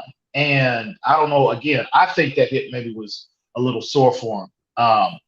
And I think mentally there was a block there, and he just he just didn't trust it enough, and he was just overly protecting himself in fear of possibly, the possibility of, him re-injuring it at some point. But I want him to get over that mentally. But I want to see that improv that we saw at Alabama, and I think that would, obviously that's going to be that's just another dimension that teams would have to prepare for. Yeah. I gotta ask you the $1 million question. Did you happen to check my big board out? I didn't, bro. I just hopped on, man. Go back and watch that when you have a chance. I will. Jamar Chase at wide receiver 4, bro. Wow, you got him at Twitter is gonna be lit up tonight, bro. Hey, I gave the most in-depth explanation someone can on that kid, and I even threw in highlights of him having issues in press just to further my point. So, you're gonna be up late tonight, bro. It's gonna be lit. I want all the smoke, bro. I'm down for it. I'm down for it, bro. And I just, I think more, even though I had him at 5 only because of his size, I think more, and even Bateman and obviously Waddle and Smith, I just think they're more dynamic after the catch. And I think that all 4 of those guys are way better route runners too. Martin, $5 donation to about to be chiseled as FUCK. Keep working this offseason. Playing weight will probably be 225 for real. Hey. Yeah, he's looking more and more like his Elite 11 days, bro. If you go back and look at those, you look at that tape, man, he was just absolutely rocked up, bro. Jacked up. So he's getting back there. All right, guys, I'm dropping the link for you. We already have people piling up backstage. Todd, Z-Man, what's going on, guys? What's going on? What's going on? I gotta give you a little. I gotta give you a little bit of smoke, and that's I would have dropped Chase down a little further for our needs. I would have put more ahead of him, and I would have put his teammate at LSU ahead of him. That's all I would have done. You would have had him at 6? Yep, because I'm saying for our needs. That's not my smoke. That's your smoke, bro. Damn. No, I know. No, but what I'm saying is for our needs, for having that twitch, that speed. that that's for our needs. It's, overall, if it was for any other team, I would go with your board perfect. It's just for our needs. I think we would need a Rondell Moore over a Chase. You see Jason feeling it tonight. Jason Thomas. Say again, one more time. He said Tua stats next year gonna be 6,000 yards, 60 TDs.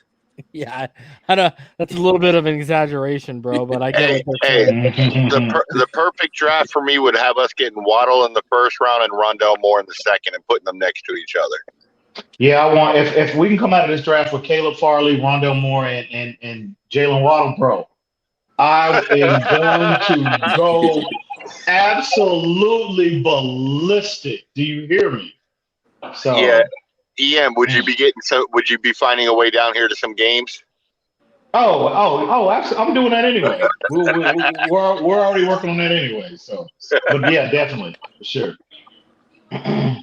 Man. Yeah, I gotta say the ideal draft for me is if I come out with in the first round at least, if I come out with Panay and Waddle. Hey guys, this is not a Dolphin. This is not a Dolphin thing, but just send out a prayer for my son. He was just put on quarantine tonight. He's up at he's up at Job Corps, and him and two other people were in contact with one of the teachers there that had it. They got tested positive for COVID. Oh, absolutely, Todd. Absolutely, bro. Yeah, man. He in my prayers for real. For sure, buddy. Absolutely. Hey, man, I'm sorry to break off into this one, man, but are the police really looking for Zay right now, man? Like what did he do?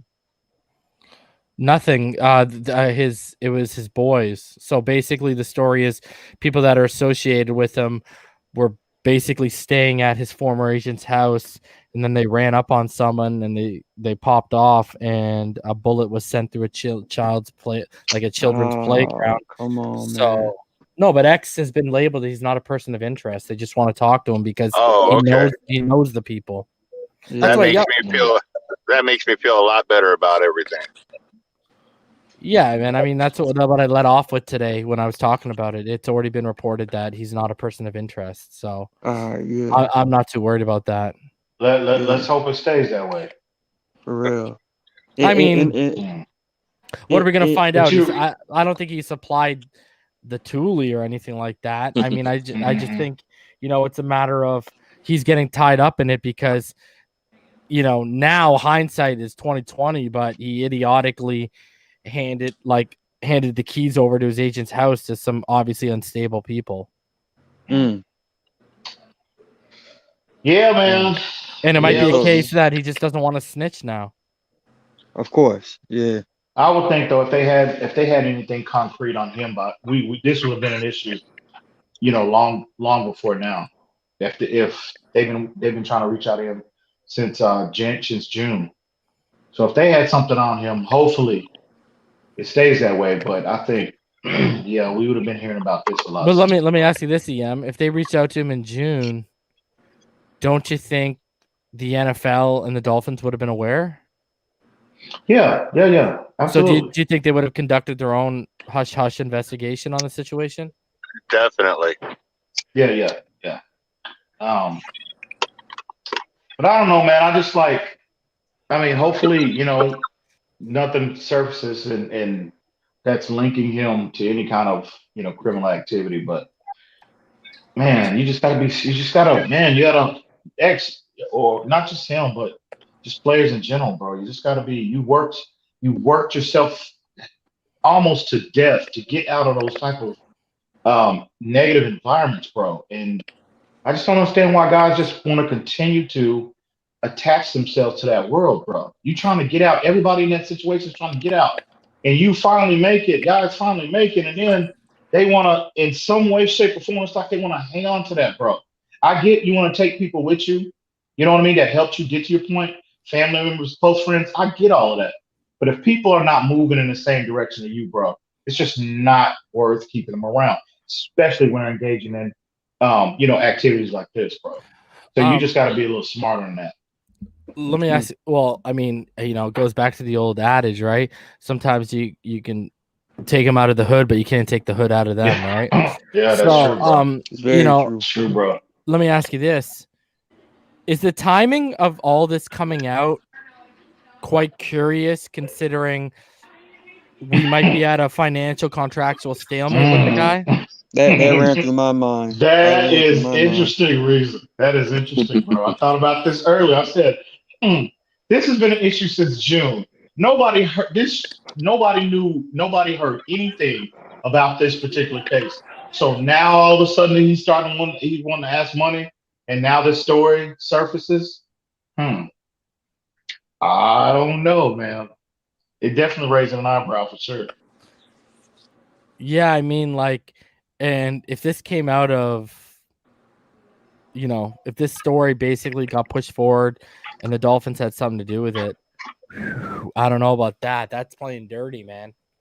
That's playing dirty. I agree. That's a sneaky move. That's as dirty as it gets, bro. Espionage. But if you're the Dolphins, though, if you're the Dolphins, from a Dolphin standpoint, if you are seriously entertaining moving away from Xavien Howard, this doesn't help you in terms of trade value. This only can hinder it, I think. So, but we've heard they don't want to trade him, right? So maybe this is their way of not trading him, but lowering the value. Well, yeah. They want to hang on to him, but I mean, man, that's a good. Who leaked this story? That is that's a very good question. Probably because if this all happened in June, at what, probably July, August, they found out. And he's declined 2 interviews, not just 1. And I wonder why. If I'm Xavien Howard, bro, I'm trying to get a new contract. I'm trying to get a new contract. If not from the Dolphins, somebody else. I don't understand. I would have been out front. I would have been running to that police department to give a statement if you didn't have anything, to do with this. Because, bro, that's going to hinder you. This can't help you in terms of negotiations from the Dolphins or anybody. Because they're going to use that as leverage and hang that over your head. They should. So, I mean, I don't know why he declined twice to sit down with them and talk to them. So, and you all are saying this occurred June 2020. Yeah. So essentially, Xavien Howard's season, what was kind of a, get my mind off of these speculations and let me go play ball, and he did exactly what he was supposed to do, almost like, RIP to the departed Kobe. But when Kobe got caught up with his allegations in Colorado, he was a different player, bro, like balling, like. So I don't know if Xavien had the same type of, premonition, like, oh man, let me just ball out and get this stuff behind me. I'm sorry if I'm him. It's not about snitching, but if I give the keys to them, trusting them, and they go ahead and do this, and now they're messing with how much money? No, it ain't about snitching. No, I'm done. I'm writing an autobiography. I'm telling it all. You hear me? Okay, so EM. Can I say this, Martin? Yeah, go ahead. I don't really think so, because he always hovered around like 6-7 interceptions a year. So I mean, and even this year he left a lot of interception out there. I really think he could have possibly broke the record if he caught them all. Yeah. 12 or 13. I gotta ask you this though, EM. Mm-hmm. What does your gut tell you as his reason to declining these interviews? He doesn't want to incriminate himself. Okay, now here's my next question. We can both obviously probably agree he wasn't the shooter. Okay, yes, we can all agree on that. Yep. Which way? So what's your? Because if people don't know, EM, he has time on the sheriff's department. So he obviously, he has police time under his belt. So okay. Furthermore, reaching into your gut, in what way do you think he could potentially be incriminating himself? And you don't have to. And this is by no means speculation or whatever. This is just what your gut naturally just says to you, right? So Mm-hmm. Like you said, I think we can all agree that he wasn't a trigger man. Yeah. But if X is any way remotely responsible, because again, what motive would his quote unquote boys have to shoot up his ex agent's house? Personally, that they have no motive to do that unless it's got to be. And again, I'm not. This is all alleged. This is all speculation on my part. But you got to look at it, bro. They have his boys don't have no ties to the agent whatsoever. So if Xavien Howard's the one that has the issues with the agent. So I'm just saying, bro. It just doesn't look good on him. It just doesn't in any way you look at it. And I get we're at the early stages, and there hasn't been any details to come out that are concrete that could link him in have any serious involvement with this particular incident. But you got them, allegedly in a car that was registered to Xavien Howard, right? Or was it his car? It was a friend of his car. It was a friend car. It was a friend's car. Okay. These are friends of his, and they just happened to just out of the blue, just, pull up and somebody just leaned out the window and just shot up this guy's house for no reason. No, man, this guy. Hey, I'm just saying the way it looks. I'm not accusing anybody of anything. I'm just saying the optics. It just looks like there was some drama between X and this individual. Maybe the agent, maybe for some way, somehow, maybe cheating him out of some money. And Xavien Howard probably, hey, look, say, y'all go pull up and scare this old man. Now, you know what I mean? Let me ask you, you know what I do, security, right? Mm-hmm. I've done plenty of gated communities. That's a gated community. There's no way they could have gotten in there without their name being allowed by the homeowner. That's the question I have, is how are they on the list to even get in or get called in? They could have a card or a code. They could have a card or a code. It depends. Well, Usually, in communities, you have to. At night, they someone has have to guards call. on I post. live in a gated community. You can do both. So And the reason why, because the gated community. I'm sorry, Reason, go ahead. Because our spot in Kissimmee is in a gated community, and at least in that spot, you have to be on a list if you're a guest.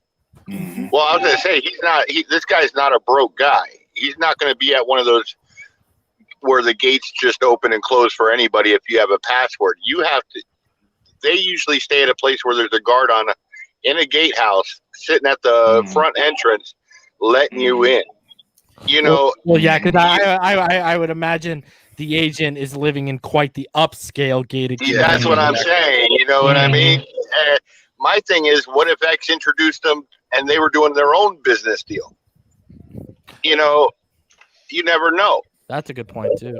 Honestly, in my opinion, I think we're over speculating. I think this happened in June, and I feel like the Dolphins are probably aware of this.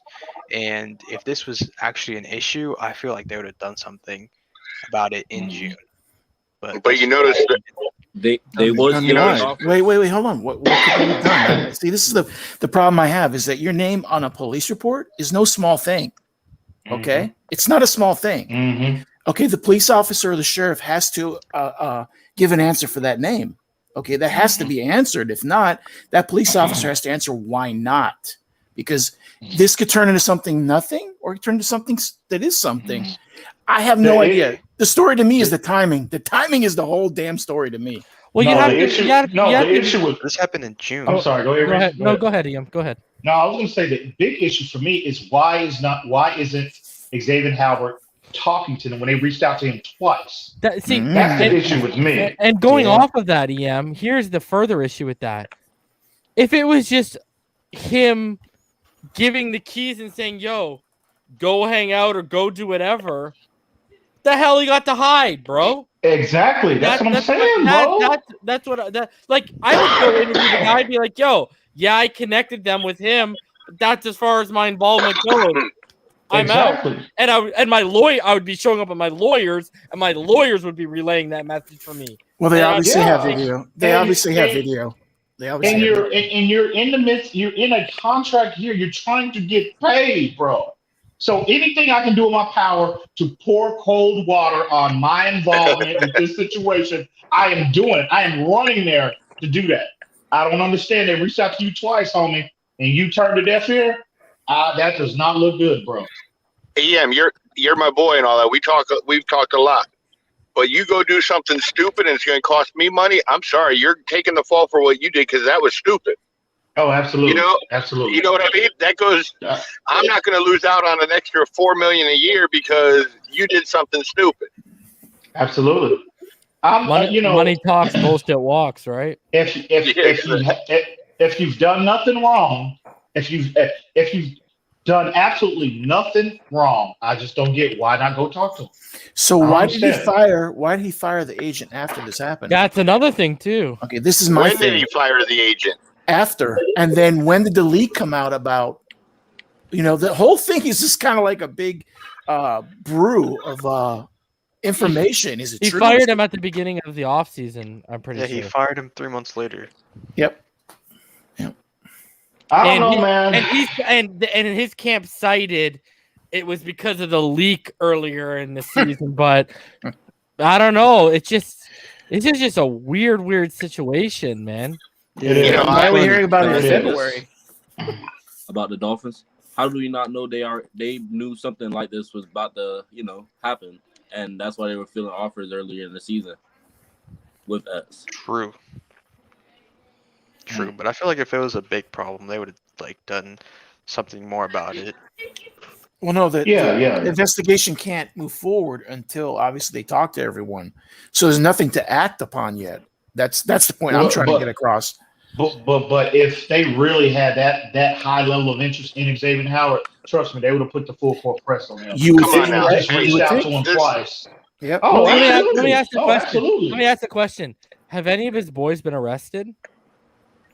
That I have no clue about, bro. Okay, I have so no clue. because I haven't read that part. I've read all the stuff out, but I haven't seen that. So here's my question.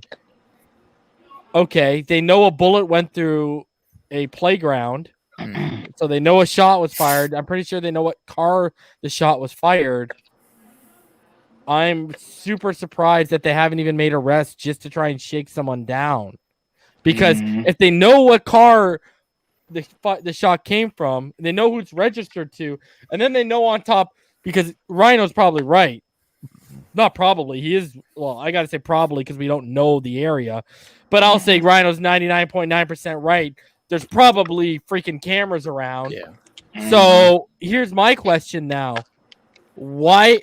Listen, if it was the other guys who were at fault, like you said, EM, why haven't the full court press been put on them? And why is this just so, like, Rhino has a good point.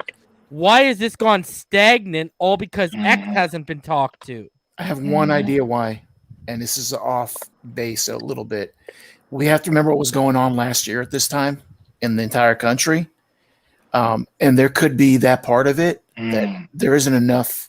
He did say the first time he cited COVID, right? Yeah. For not wanting to do the Well, I was talking first- about the riots more so. There was, especially in Georgia.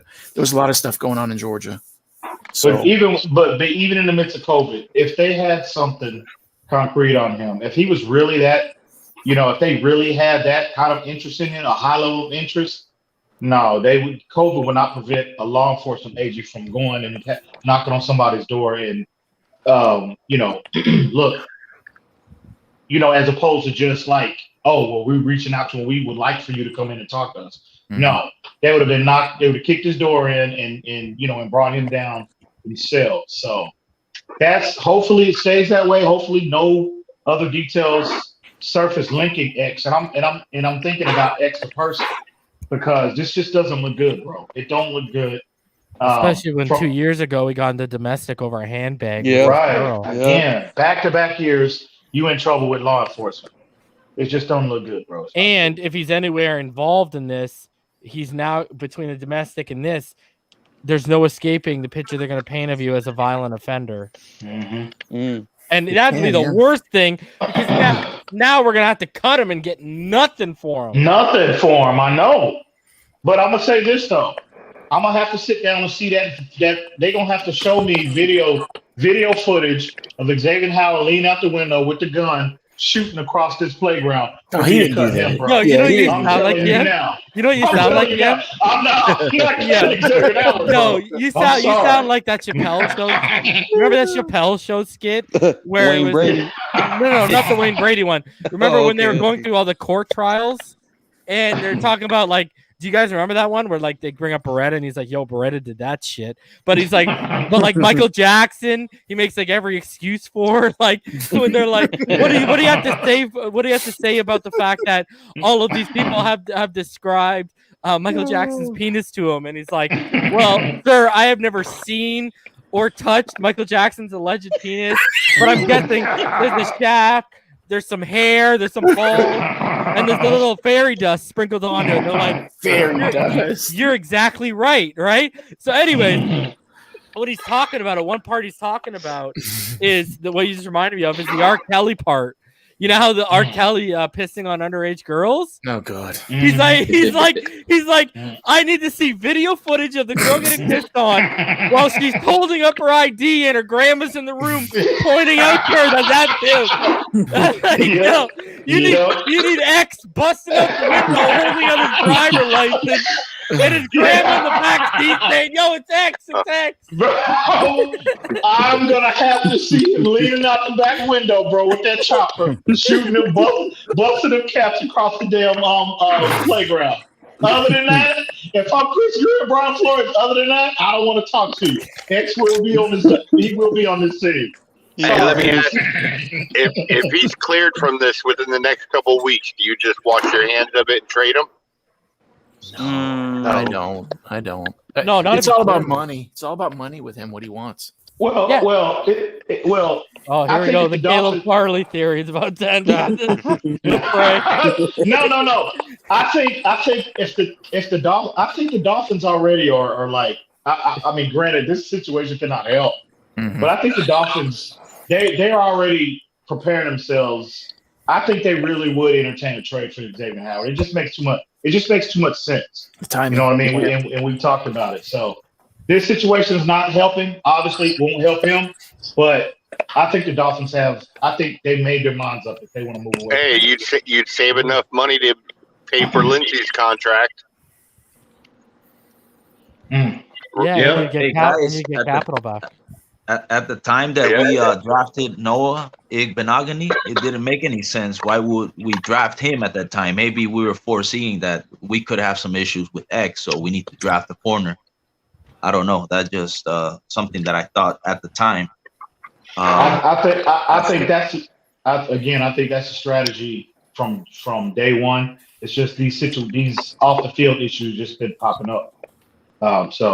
Yeah, when Noah was taken, me and EM's stance was because he'd only played about a year and a half, just under 2 years at the position, and his athletic upside was crazy, that clearly they were grooming him for when and if they were going to have to move off either Byron Jones or Xavien Howard's contract. So, and they're furthering the development this year by they're going to get him more reps in the slot, and that makes you wonder what's going to happen with Nick Needham. I mean, does the safety transition come to fruition like EM's been speculating since last offseason? So, and I think you know the what? I don't Dolphins- know how I feel about transitioning him right now, because by the end of the season, he was damn good in that slot. Like, I know he had I know, right? really only the Buffalo game is where he really had serious issues, and it just happened. I think the defense was just worn down by that point. You know, that's the only game he got caught on that rotisserie grill, bro. Was that Buffalo game? Yeah. Every other Well, game. the Jags. He fell for that one play. That's it. But they graded him. He graded out as the third or fourth best slot guy PFF had him Yeah. this year. So he's very good. But That was decent. we'll see. We'll see. I still think Noah Igbenogany is supposed to be like a Richard Sherman type of project, considering he was a wide receiver in college and transitioned to cornerback. I think they want to see if they can turn him into that zone playmaker type of corner. He's gonna need to. Future. He's gonna need to learn man press because we run a lot more press than Yeah. zone, right? Well, see, the thing is about him. He Like was Sherman would not work in Miami, right? No. He was turned from a wide receiver to a corner because he couldn't catch either. Well, Xavien Howard Xavien Howard was a converted wide receiver as well. Yes, sir. And so is Caleb Farley. Yeah, Funny how that happens. Yeah, that happens. So just saying. So if we trade Xavier, we're getting Caleb. I believe. I'm telling you now, if Xavien Howard is not on this roster come draft time, I'm telling you, Farley will be the priority. I can guarantee it. Yeah, but the thing is, you don't have to use the number 3 pick or the 18th pick. You could probably use the capital you get back for X.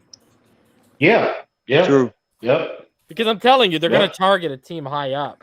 So, I mean, the perfect team really to target Cowboys is the Cowboys.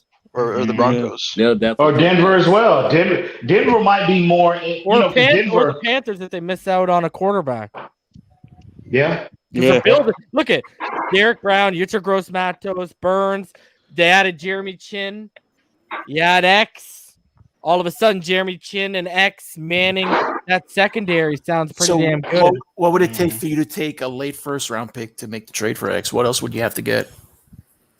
At this point, I'll settle for a first and a third, and we can make it happen. Anywhere in the first. That's the first if it's in the top 10. Now, if it's a late first, is what he's saying in the 20s. Oh, well, I'll say that we're the Colts picking. They should be picking about what 22nd, maybe. Yeah, 23. What would they have to give to make you palatable? At this point, bro. Well, that's a little premature. Because there's no smoking gun. There's nothing to come out yet. No, let's just say he's getting hardball with the money. Let's just forget the other stuff. Oh, I'm telling you, man. I think the Colts are a team. Everybody, obviously, I want to get a top 10 pick for them. But I think the Colts are a team, man. If they came to me and said, "Look, you can have our first, and you can have our second, or our first this year and the second next year." I would take that, bro. Okay. I would take that. Because Jalen, you look at Jalen went for 2 firsts. I get it, but those are back end of the first round picks. Right. They didn't trade. And the Rams just give away draft picks like it's I know like it's going out of style, bro. Now watch Greer bust out. Watch Greer bust out with Carolina's first round pick in this year, next year, and we'll be like, "Oh my god!" So. The thing is, if one of those teams is in the top 10, you're not getting another first. No, I would take a first and a second.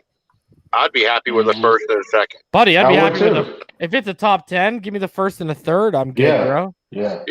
Damn. Hey, it's a guaranteed top 10 pick. Jalen got traded for picks where you didn't know they were going to fall True. out. Tunsil got traded for picks.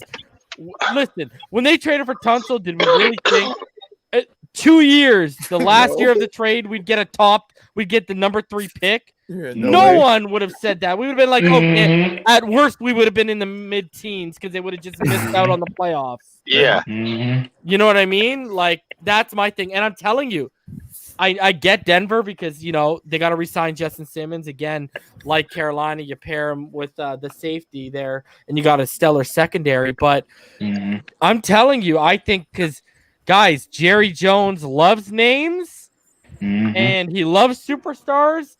And him being able to sell this fan base, I'm bringing in a guy coming off 10 interceptions. Jerry Jones will sell for that.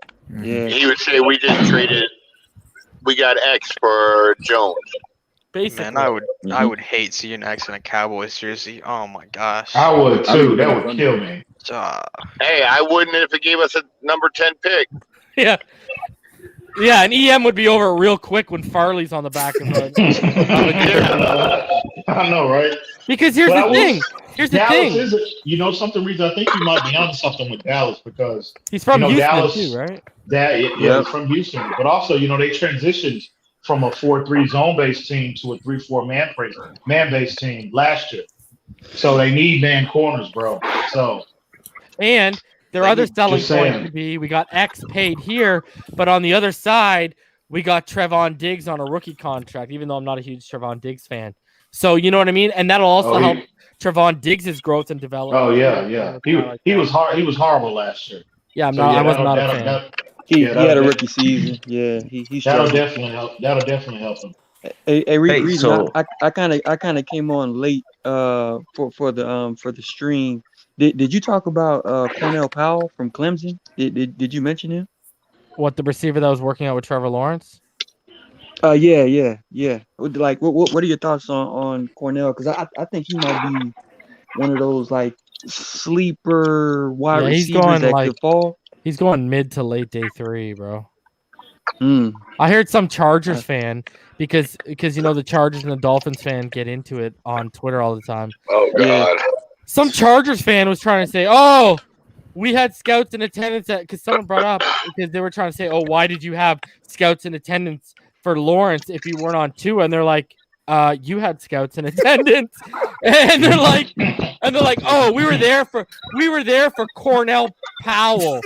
And people are like, "No, a late day 3 pick, and the rest of the guys Trevor Lawrence was thrown to are freaking jabronis that aren't even gonna get signed, bro." Yeah. Like the whole league sent everyone there because of the hype this kid had, bro. Sure. Yeah. Yeah, Sure Trevor. as hell didn't live up to it. That's all. It's I gotta free. say. Why not go?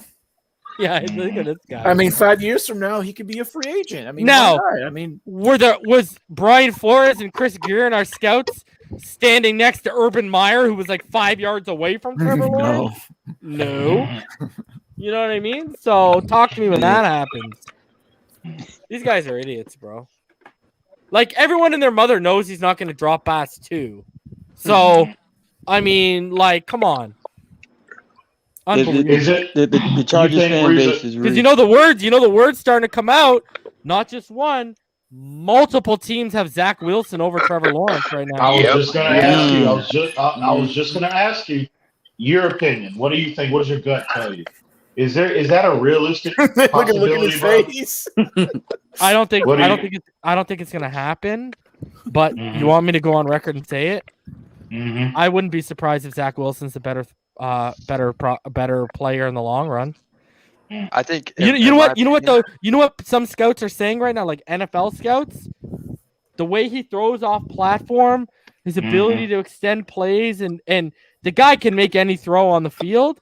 People are seeing shades of Mahomes with the kid, eh? That's what Zach Wilson's word tape on is the incredible. His tape is incredible. Yeah, bro. The only issue I have with him is he kind of against bigger competition. kind of falls off. But then you look at what he has around him, and you're like, okay, I get it. You know what I mean? Like, it's not like he's in Clemson playing. You know what I mean? Or Bama. Same situation, same problem that Jordan Love had when he came out, last year. Yeah, playing with So- Hey, same thing as what you say about Bateman. If Bateman would have been in LSU, Oh, buddy. Everyone who's in love with Terrace Marshall right now, Bateman would have put him to shame. Mm-hmm. I'm telling Yeah. y'all, man. Like Mhm. people sleep on Rashad Bateman so hard, it's disgusting. Quick So- question. because he's not the big name. That's Exactly. all Yeah. you want. Assuming that we take Sewell at 3, what are you willing to give up to get Waddle The 18th, when you're moving up? the 18th, my second next year, and my third next year. So I don't touch my first next year. That's They fair. might ask for the first though. And They might ask for the first. who could we Dude, potentially trade up nah, for? man. Like, These people are What wild, bro. team? You don't 'Cause- need, like, if you go look at the chart, bro, you don't need to offer another first to move up. Mm. Like, here, The let only way- me put it in perspective for you guys right now, okay? So if you go by the Johnson chart, which it's still used and it's still like loosely used right now. So Mhm. okay, if you go by it right now, let's say let's say we want to target, because Philly's probably going to go quarterback if they can. Let's say we're targeting Detroit at 7, okay? So that pick is worth $1,500, all right? Our 18th pick is worth $900, all right? Put it in perspective, all right?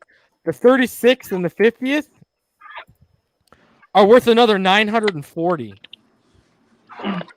Okay, and those are two second round picks.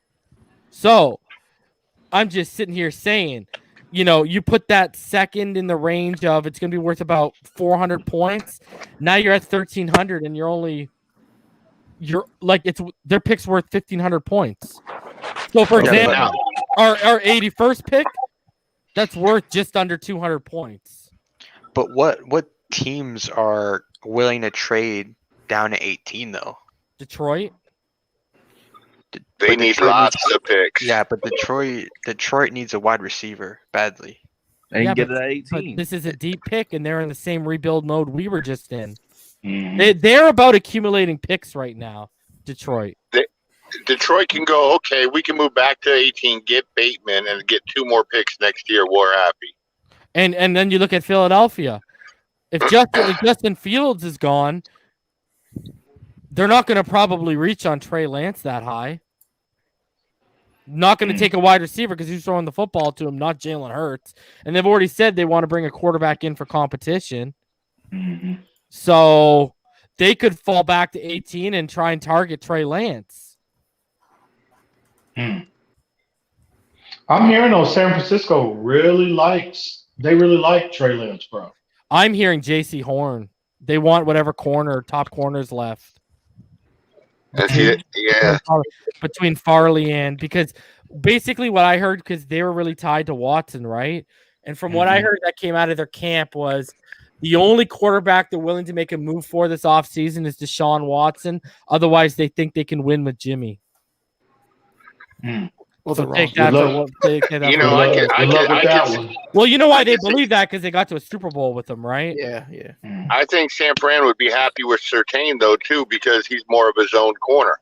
Overrated. They play more man. Overrated. No, right? Buddy, people read the name on the back of the kid's jersey and like That's all unbelievably they- overrated that kid, bro. Exactly. That's all. Well, his dad played for us. What the hell does that have to do with him? You know bro? what I mean? Come on. Right. I'm like, stop. Buddy, it. it's not Stop Antoine Winfield Jr., where he's clearly more gifted than what his father was coming out. And we bro. never mentioned his daddy in our evaluation. Never. We went off just basically what he put on tape. Period. Yeah, we never. Yeah. The only time we ever mentioned Antoine Winfield Jr.'s father was he was one of Coach Flo's favorite players ever. Exactly. That's the only time we ever mentioned. That was it. Yeah, Patrick Surtain is overrated. Well, bro. his dad played here, so yeah, I think we should get him at number 3. And his Come dad on, was man. good. And his dad was really At good. number 3, Stop. bro. And you know what? His dad was a second-round pick, bro. His dad wasn't even a first-round pick. Bro, if We took Patrick Surtain the second at 3, I would Bud Dwyer myself on. Asante Samuels Jr. is not overrated compared to Patrick Surtain. Yeah, and you could also get him in the second. Yeah. Yes. Yeah. Why do you think that's why they met with Asante Samuel Jr. and not a guy like Patrick Surtain already? Now that's Right. kind of weird that Right. Miami already met with Asante Samuel Jr. though, and now this X stuff breaks out too. No, that just they got players No. they like and rate high, so they do their due Yeah, diligence. Yeah, exactly. Okay. Because y'all have to realize, okay, a big board for an NFL team is not horizontal; it's vertical. All right. So what you have is at 3, this is how it'll look when you walk into a room. At 3, they're gonna have like 3 or 4 players they're comfortable with taking at that position, or at 3, it might only be 2 because of the talent. At 18, same thing. They're gonna have 4, 5, 6 players they're comfortable taking with that. Now, if those players are gone, then you trade down. That's exactly why they traded down for Noah. Because the last player they had comfortable taking at 26 was Cesar Ruiz. and he went right before them. So that's why they traded down, because they're like, we could trade back, accumulate more, and get a guy we're more comfortable with taking around 30. That's how big boys work. They're not one player in vertical. You have multiple players, and it's horizontal. FYI, just because I know a lot of people don't know that. So, so that's how it works. You usually, and Asante Samuel, they could be sitting there at either 36 or 51 or even 81 saying he could be one of those players that's horizontally at those picks. You know what I mean? So they're just doing their due diligence. That's all. Yeah. And off topic of the draft situation, I was watching the Asante Samuel Senior's career highlights. That dude needs to be in the Hall of Fame. I'm sorry. Yeah, it's crazy. That dude had one of the greatest. I think his son, Asante Samuel Jr., will be better than Patrick Surtain. I think so, I too. agree. Patrick Surtain living off two things: where he played and the name on the back of his jersey. Facts. Yeah, his tape is. FSU There's a lot to be desired on his tape, bro. There's tons. So I never was even going back to last year. I was not the biggest Patrick Surtain fan. But yeah, man, I think I just want the Dolphins. I just want them to get. I hope Farley is really. I'm sure he is. He's got to be. On their board, he has to be. I'll be shocked if he wasn't, especially considering how the profile alone. You know what I mean? Flo. You know how Flores. Go ahead. Yeah, I think the problem just with, there's talk that defensive player. There's big talk that a defensive player might not even be taken in the top 10 this year, right? Really? Yeah, man. Interesting. Wow, that is. Yeah, that's like a big rumbling right now. John Ledyard from NFL.com. He does a lot of their I don't know. I don't read them. The last time I read them was like last year. I don't even know if he's released them this year. But he's the son of a scout. He works for NFL.com, and he does like scouting profiles, which are kind of like half-assed or just like bullet points or whatever. I haven't read him this year, so maybe he changed his format. But last year, it was terrible. Anyways, yeah, he was the one who leaked that today, saying that the talk in NFL circles right now is that there might not be a defensive player worth investing the top 10 pick in right now because at least on draft Twitter, JC Horn's been rising, and a lot of people are starting to have him as their corner one. Now I still have Farley, but I don't think JC Horn is that far behind. But I do have Farley as my number one guy, and I mean the guy, his tape is ridiculous, bro. That's the guy didn't need to. He was one of him and Panay Sewell were like the only two players this year that I don't need to play because my tape's so good.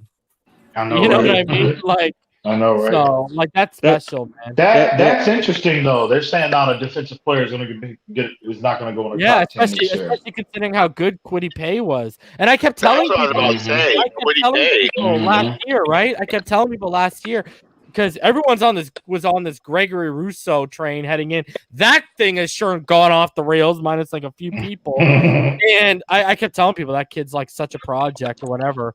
Like Sealand Farrell type of project. And anyways, my whole thing is, I kept saying what I was saying last year. The dominant edge doesn't come out to next year with Kayvon Thibodeau. From Oregon. We don't have. There's no dominant edge in this year's draft, right? And it's a lot of good ones, but there's no surefire blue chip. And usually edges and corners are the one that crack the top 10, right? That top 10 conversation is probably legit because 3 quarterbacks are probably coming off. The 3 wide receivers are probably coming off. Panay Sewell's coming off, so that's 7 already. So that next 3, like you're saying, it might not be a defensive player. Yeah, maybe Slater sneaks in there. And Slater as well, right. So that might be true as far as defensive player not making it. And what if a team like Carolina says, "F it, push the chips in on Trey Lance at 8"? Yeah. No, I don't think they should. Like, I think he's a top 15, top 20 pick. Right. Just because But I again, mean, play that much. but I mean, they're in a situation now, with Teddy Bridgewater unfollowing them. Obviously, that bridge is burned. I mean, they're in a situation where they have to take a quarterback at 8, bro. I mean, especially if they don't get Deshaun Watson. They is trying Where do hard you for that go? boy though. And did you see right now they're making cap space, and it's actually not to acquire Deshaun. The rumor is it's in case they get him and they want to have flexibility to put pieces around him. Because his cap hit this year is only 15 $10 million, I think. Yeah, it's like 10 to 15 million. And then it jumps up to like 43 next year or something. Yeah, the first team that I see having to take a defensive player would be Dallas. Or Denver. Oh yeah, Yeah, Denver. Denver. Or has Denver, yeah. a really big Because you know what they might say? They might go after a guy like they might go after a guy like Kwity Paye to add because they might be losing Von Miller. on, right? Yeah. Do you see the Dolphins taking a swing at Von Miller? What do you? Oh, I was just gonna ask you that reason. What do you think, bro? Don't we only have one player on our roster currently? And he's not even anymore. I think it was Karras, right? Was it Karras? We only had one player over 30, right? Kyle Van Noy. and Fitz. No, like on Van Noy is 29. Van Noy is 29. Thought he was 30. Yeah. I don't know. Von Miller he still got a lot of juice, bro. Yeah, but I think he's gonna want to get paid, bro. Yeah. Man, did you guys see that report about like Von Miller though? That shit was kind of weird. With him and his old lady with the baby. Yeah, that shit was hella weird. I didn't see it. He crazy. He basically was like saying that he was wished praying that his stripper girlfriend would have a miscarriage. It was so weird, man. Ooh, boy. Yeah. So Yeah, weird. so character concerns. Yeah, he said, I hope you have a miscarriage. I was like, He was wow. praying. Yeah. He was He's praying. sick. Praying, He's sick with it. Okay. That motherfucker's a Yeah. weirdo. Brought in a smile, huh? She fine as hell too. She better be. Fine as She hell, fine as too. hell too. She better be if she's a stripper and he's putting it all on the line for her, bro. That guy better use the double wrap too, bro. This guy. No pun. She fine as hell. Representative. I'll say this: it was pretty bad, but it wasn't nowhere near what Antonio Brown put out. The stuff that he was saying to that chick, bro. Yeah, that dude's he's verified nuts. Yeah, He's that was verified true. nuts. Yeah, I agree. But let me ask you this: how would you, if the child, when she has the child and you want to be part of the life, how are you going to explain to your child? How are you going to look at your child after knowing what you said? Gotta take that one to the grave. He probably got to grow into it, man. Bro. He got to mature past it. Hey, y'all really think he's gonna put a ring on that? So Hell Nah. no. he's just gonna be so cash, bro. That'll be his answer. It'll be a cap hit. What do you guys think about Micah Parsons? Character concerns. What's worse, his or that or Von Miller's? That or Von Miller? Flip a coin, bro. Flip a coin. It's definitely his. Dang, even Micah Parsons might be up the top 10. That let you know that's crazy. He gotta- He might beat her at 18. That's fine, though. That's fine. Let him slide. Let him slide. Man, Please. if we get Micah Please Parsons at pass on 18, Yeah, but Please pass on him. here's why I keep trying to temper everyone. Y'all really think the organization that had Bullygate is gonna bring a guy with two hazing allegations in? Yeah, probably not. yeah. I mean, if you got leaders, I will leaders. say this though. It's tempting. Flores, he has shown that he's willing to take on those reclamation projects.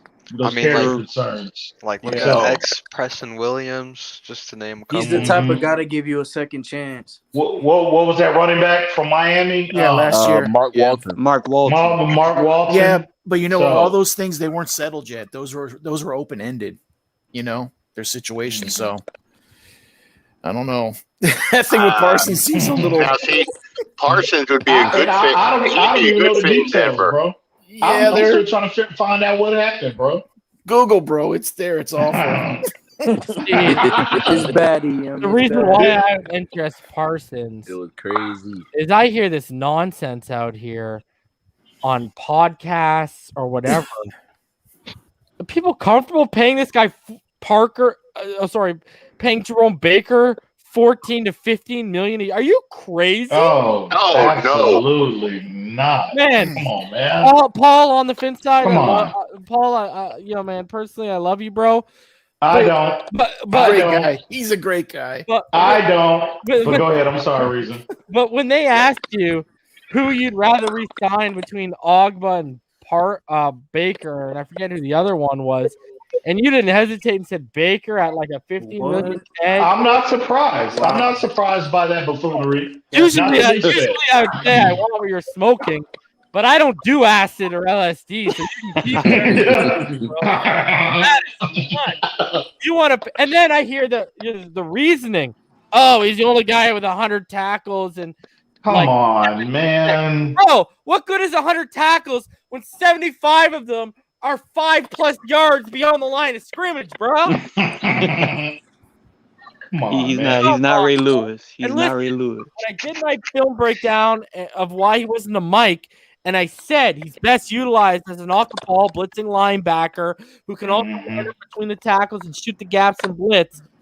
How was he utilized this season, and what was his strength when they utilized him? Exactly.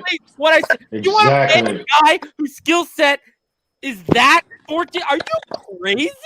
So 14 million. bro, I would rather. his I franchise would- tag, You gotta give that money to his Ogba. franchise tag is $16 million if we tag him. I would rather pay Justin Simmons at safety. I would rather pay Justin Simmons at safety. I draft Micah Parsons on a 4-year plus an option, and he gives me what Baker does, but except he's a better athlete, and he's better in coverage, and he has better instincts, and coverage is his weakness, and that's saying a lot. And I just said he's better in coverage, and I can get more from Parsons, who I can mold into a Mike, whereas Jerome will never ever be a Mike in the Right, but I think what I'm saying is I think Brandon Jones No, can you're not provide. you're not paying Justin Simmons, bro. no, I'm saying they make. I agree with you overall, but what I'm saying is they make the tackles in the same area of the field. Yeah, but Baker and Justin Simmons. Justin Simmons going to be getting $15 million. I'm not paying this $15 million right now. We got Bobby and like he was about to. EM was about to say, Brandon Jones if you watch him deployed. Listen, I told all y'all when I dove back into the film after we drafted him, his best snaps came out of the slot, and I actually said, did I not, that he could be utilized the same way the Rams utilized what's his face? That hybrid linebacker. Mark Barron. Mark Barron. That was my exact thing. I said, and then how did they utilize him this year? Yeah. Mm-hmm. So I like think- EM's about to tell you, go tell him what you think about what Brandon Jones can do if he has to replace Jerome Baker, because you made a good point. Yeah, I think you can plug him right in that role that Jerome Baker had this year, and he can give you the same production. I truly believe that. Mhm. So there's not much difference in size between the two. He'll be a Baker hell of a lot has better more- in coverage. Oh, absolutely. Yeah. So I was gonna say that's And Brandon more Jones is production. crazy enough to blitz too. and Brandon Jones proved this year. We saw it on tape. He's very comfortable playing in that nickel and dime linebacker type role. He's very good around the line of scrimmage. And True. again, I think Brandon Jones can, there's no way in the world they're going to make that a $14 million investment in Jerome Baker, bro. Yeah. There's no way. You'd rather give that money to Ogba before Jerome Baker. Oh, yeah, you have- Their argument was I'll the give it argument to was Andrew Van Ginkel before him. their argument was that a linebacker like Baker is harder to find than Ogba, and I didn't understand that myself personally because Who said that? Who said that? I believe it was Paul or Kat. I'm not sure which one, and they're entitled to their opinion. What I didn't understand is that they were saying that he's good in coverage, and I don't really keep a lock tape in my head. But I don't remember right? him ever really being good in coverage. That was my issue with that. Oh my He's good at one thing: Running. blitzing. Oh, and don't blitzing. forget his second thing. He has good recovery speed. Like, Well, he what has good is to. that? He has to. My guy can blitz or he can chase you down when you're 10 yards down the field. I know, right? He has Yes! to. He has to. Good. Yeah, really, eh? That's what happens when you got shitty instincts, bro. Did they actually tweet that out? Good recovery speed? Are you serious? No, that's what I'm saying he has. Oh, Because he's fat, because he's so fat. Right. Catching up with guys, but they get past him first, then he has to catch up with them. That's the issue, bro. Like he's always recovering. Oh my god. No, seriously, you know what? I don't get this fan base fascination with the guy, bro. I really Flo do loves not him, get it. Maybe Flo loves him, and they I think bet he you must see something. I don't can know. give you 15 to 16 million reasons why Flo don't love him that much. Yeah. All right. Yeah. Flo gonna see what he wants and say, "Are you crazy, bro? 14 what? I'll take the compensatory pick. Thank you." I think Brandon Jones, he plays at a much faster pace than Jerome Baker. He's always reactionary. As there's no hesitation in his game. You know what I mean? Especially when he's around the line of scrimmage. And when bro, do do you remember that rep last year of like, was it the Bills game where he's like, God, he got turned around. Van Noy clearly turned to him and says, "Okay, I got him right." And then Baker I got him right. And then Van Noy starts covering the running back out of the backfield, and then Baker comes along, and the whole middle of the field is empty. And John Cattle's like, "Oh, look at that! Let me tuck the ball and run." I'm like, "Oh my god, bro, dude!" But if you're getting paid 15 to 16 million. You cannot have brain farts, bro. No, paying him that money is a fireable offense. But in fairness to Baker, we did get good production out of him. Yeah, very good production of the season. So when they started utilizing him the way we said we utilize him, bro. After he sat on the bench for weeks and he came back looking like 10, 15 pounds heavier. Yeah, and do you remember that? What game was it? It was in the first 6 weeks, remember? Where he had the lowest snap count of his career. Yeah. They were starting to pull him back. Yeah. I think that was like the Seahawks game. So it was the Seahawks or the Jags game. I forget which one. Yeah. All I know is he came back about 10 pounds heavier. Jags. Anyways, that guy like 15 million. Are you crazy, bro? I'll drop, buddy. I'll pay for I'll pay for the Uber to get him to the airport, bro. Okay. I don't think the Dolphins. They either let him walk, and collect a compensatory pick, or he will be on the block at some point. He will be. So. And my problem is we talk about his instincts and his read and reaction skill. Lack thereof. Yeah, reading recognition and reacting. When you talk about instincts and read recognition and reacting, those are things you either have or you don't, bro. Yeah. Especially the instincts. Like, what makes Chaz Surratt such an intriguing prospect is the guy's instincts are off the chart because he played the quarterback position, right? Like, you know what I mean? Like, when you're gonna play, especially in the middle of a 3-4, good God, you gotta have those, and they better be sound. Oh yeah, you have to be. And also, he has extreme difficulty at the point of engagement. He's horrible. Once offensive linemen get their hands on him, it is a wrap. And he can't play through traffic. He cannot play through traffic. And he can't play in traffic. So. But he's worth 15 million, bro. There you go. I know, right? Jesus. So, Nico says I'll throw Baker the minimum.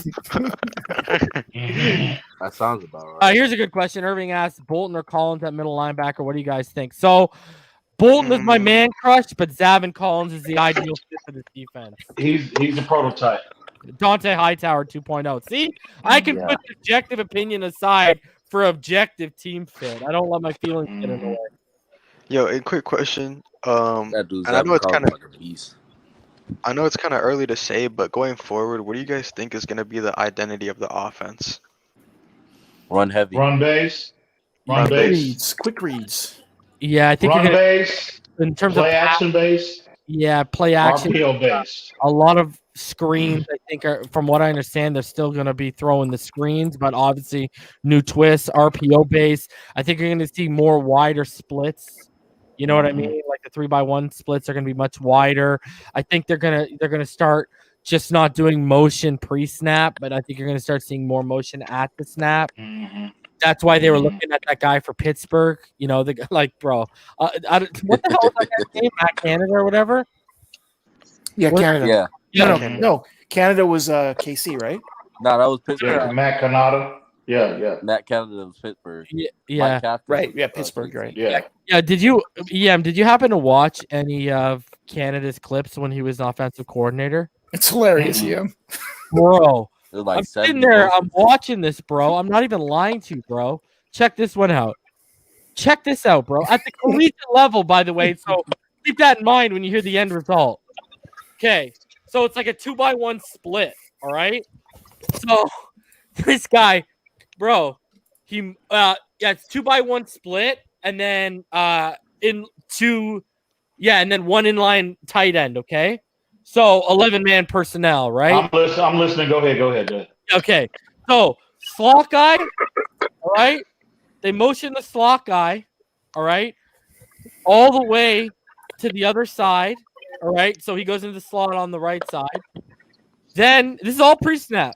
Now they motion the tight end, and they motion them to the right side in line, okay? Now they motion the running back out into the slot.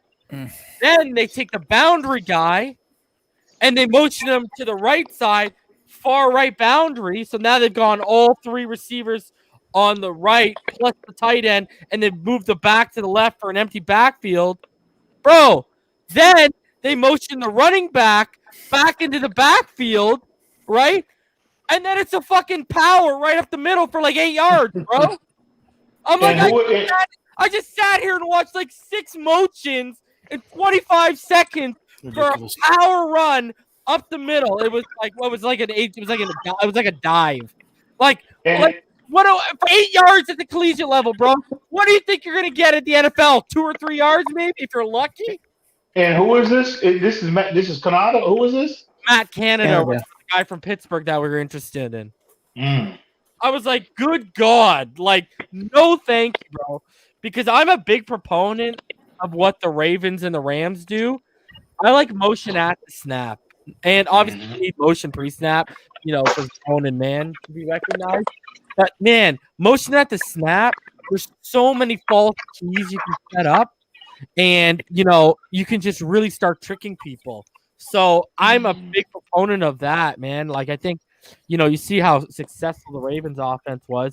You see the Rams offense got back to being able to run the ball this year compared to previous years, right? And that's because they went from I think they were 9 or 10% motion at the snap. They jumped up to 33% this year. So, I think you're going to see innovation. You know what I mean? Hopefully. Offense, man. Hopefully we don't get that Changeli offense again. Jesus Christ. Yeah, bro. Oh, man. I don't want to say I told y'all so, but I told y'all so. You're right. All right. So, we're about to hit the 2.5 hour mark. So let's go through some final thoughts. Todd, let's start with you, bro. Man, I'm just waiting impatiently. See how everything goes, see what we do with free agency. That's going to line up everything in the draft. Yeah. And that's why I dropped the wide receiver big board, because I think if we sign a receiver, we'll still double up in free age in the draft. Ryan, let's hear your final thoughts, buddy. I'm with Todd, man. I can't wait for free agency. It'll give us a really good picture of what we're going to do, and hopefully March 14th, the day before March 15th, we'll have a lot of ideas of what they're going to do. I'm just so impatient, like everyone else, and go Fins. Serge, your final thoughts. Yeah, just like you guys were saying, just Sundays are just super boring now, honestly. I just find myself not doing much. And hopefully, get Penne and Waddle, and I think hopefully we'll be super dynamic. So yeah, it's kind of my opinion so far. Z-Man, your final thoughts, buddy.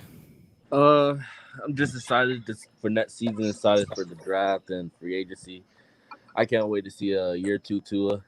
I can't wait for the Chargers fans to shut up, because I'm pretty sure they want Tua to be successful, even though they got Herbert. But I'm going to just digress on that. Liam, let's hear your final thoughts, buddy. And another great stream, man. Appreciate all the facts going on. But yeah, hope the Tua stay in there in Miami. If not, I'm gonna wave my banner here in Chicago. Here come on this one. You know. Powerhouse, your final thoughts, buddy. Yeah, I really like the big board you drew up. Hopefully, we can land one or two of those guys, and can't wait for the draft. Hands up. Hell yeah. Your final thoughts, buddy. Yeah, man. Just looking forward to just get the off season rolling. Hey, did you hear anything else about when the possible like regional combines or have they finalized what they're gonna do as far as the combine is concerned? They haven't finalized. They started announcing pro days. Because normally the combine is this week. It starts this week. Yeah. So damn. Whoa. That's depressing, man. That's crazy. Yeah, I agree, man. But it could help us. The problem with the pro days is everyone benches 35, 40 reps.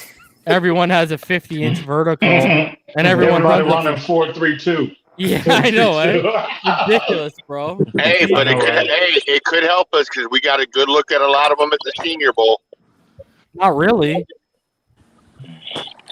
Name a top receiver you got a good look at. Well, yeah, Devontae, but I mean, not really. Not really. He only interviewed. You didn't see him out there. True.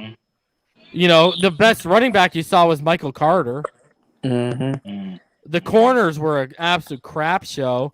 The quarterbacks was an absolute joke. They were bad. Yeah. I mean, like, do you want me to keep going on here? Because, like, the standout was a kid from Whitewater, Wisconsin, who, you know, shout out to Quinn Menares because.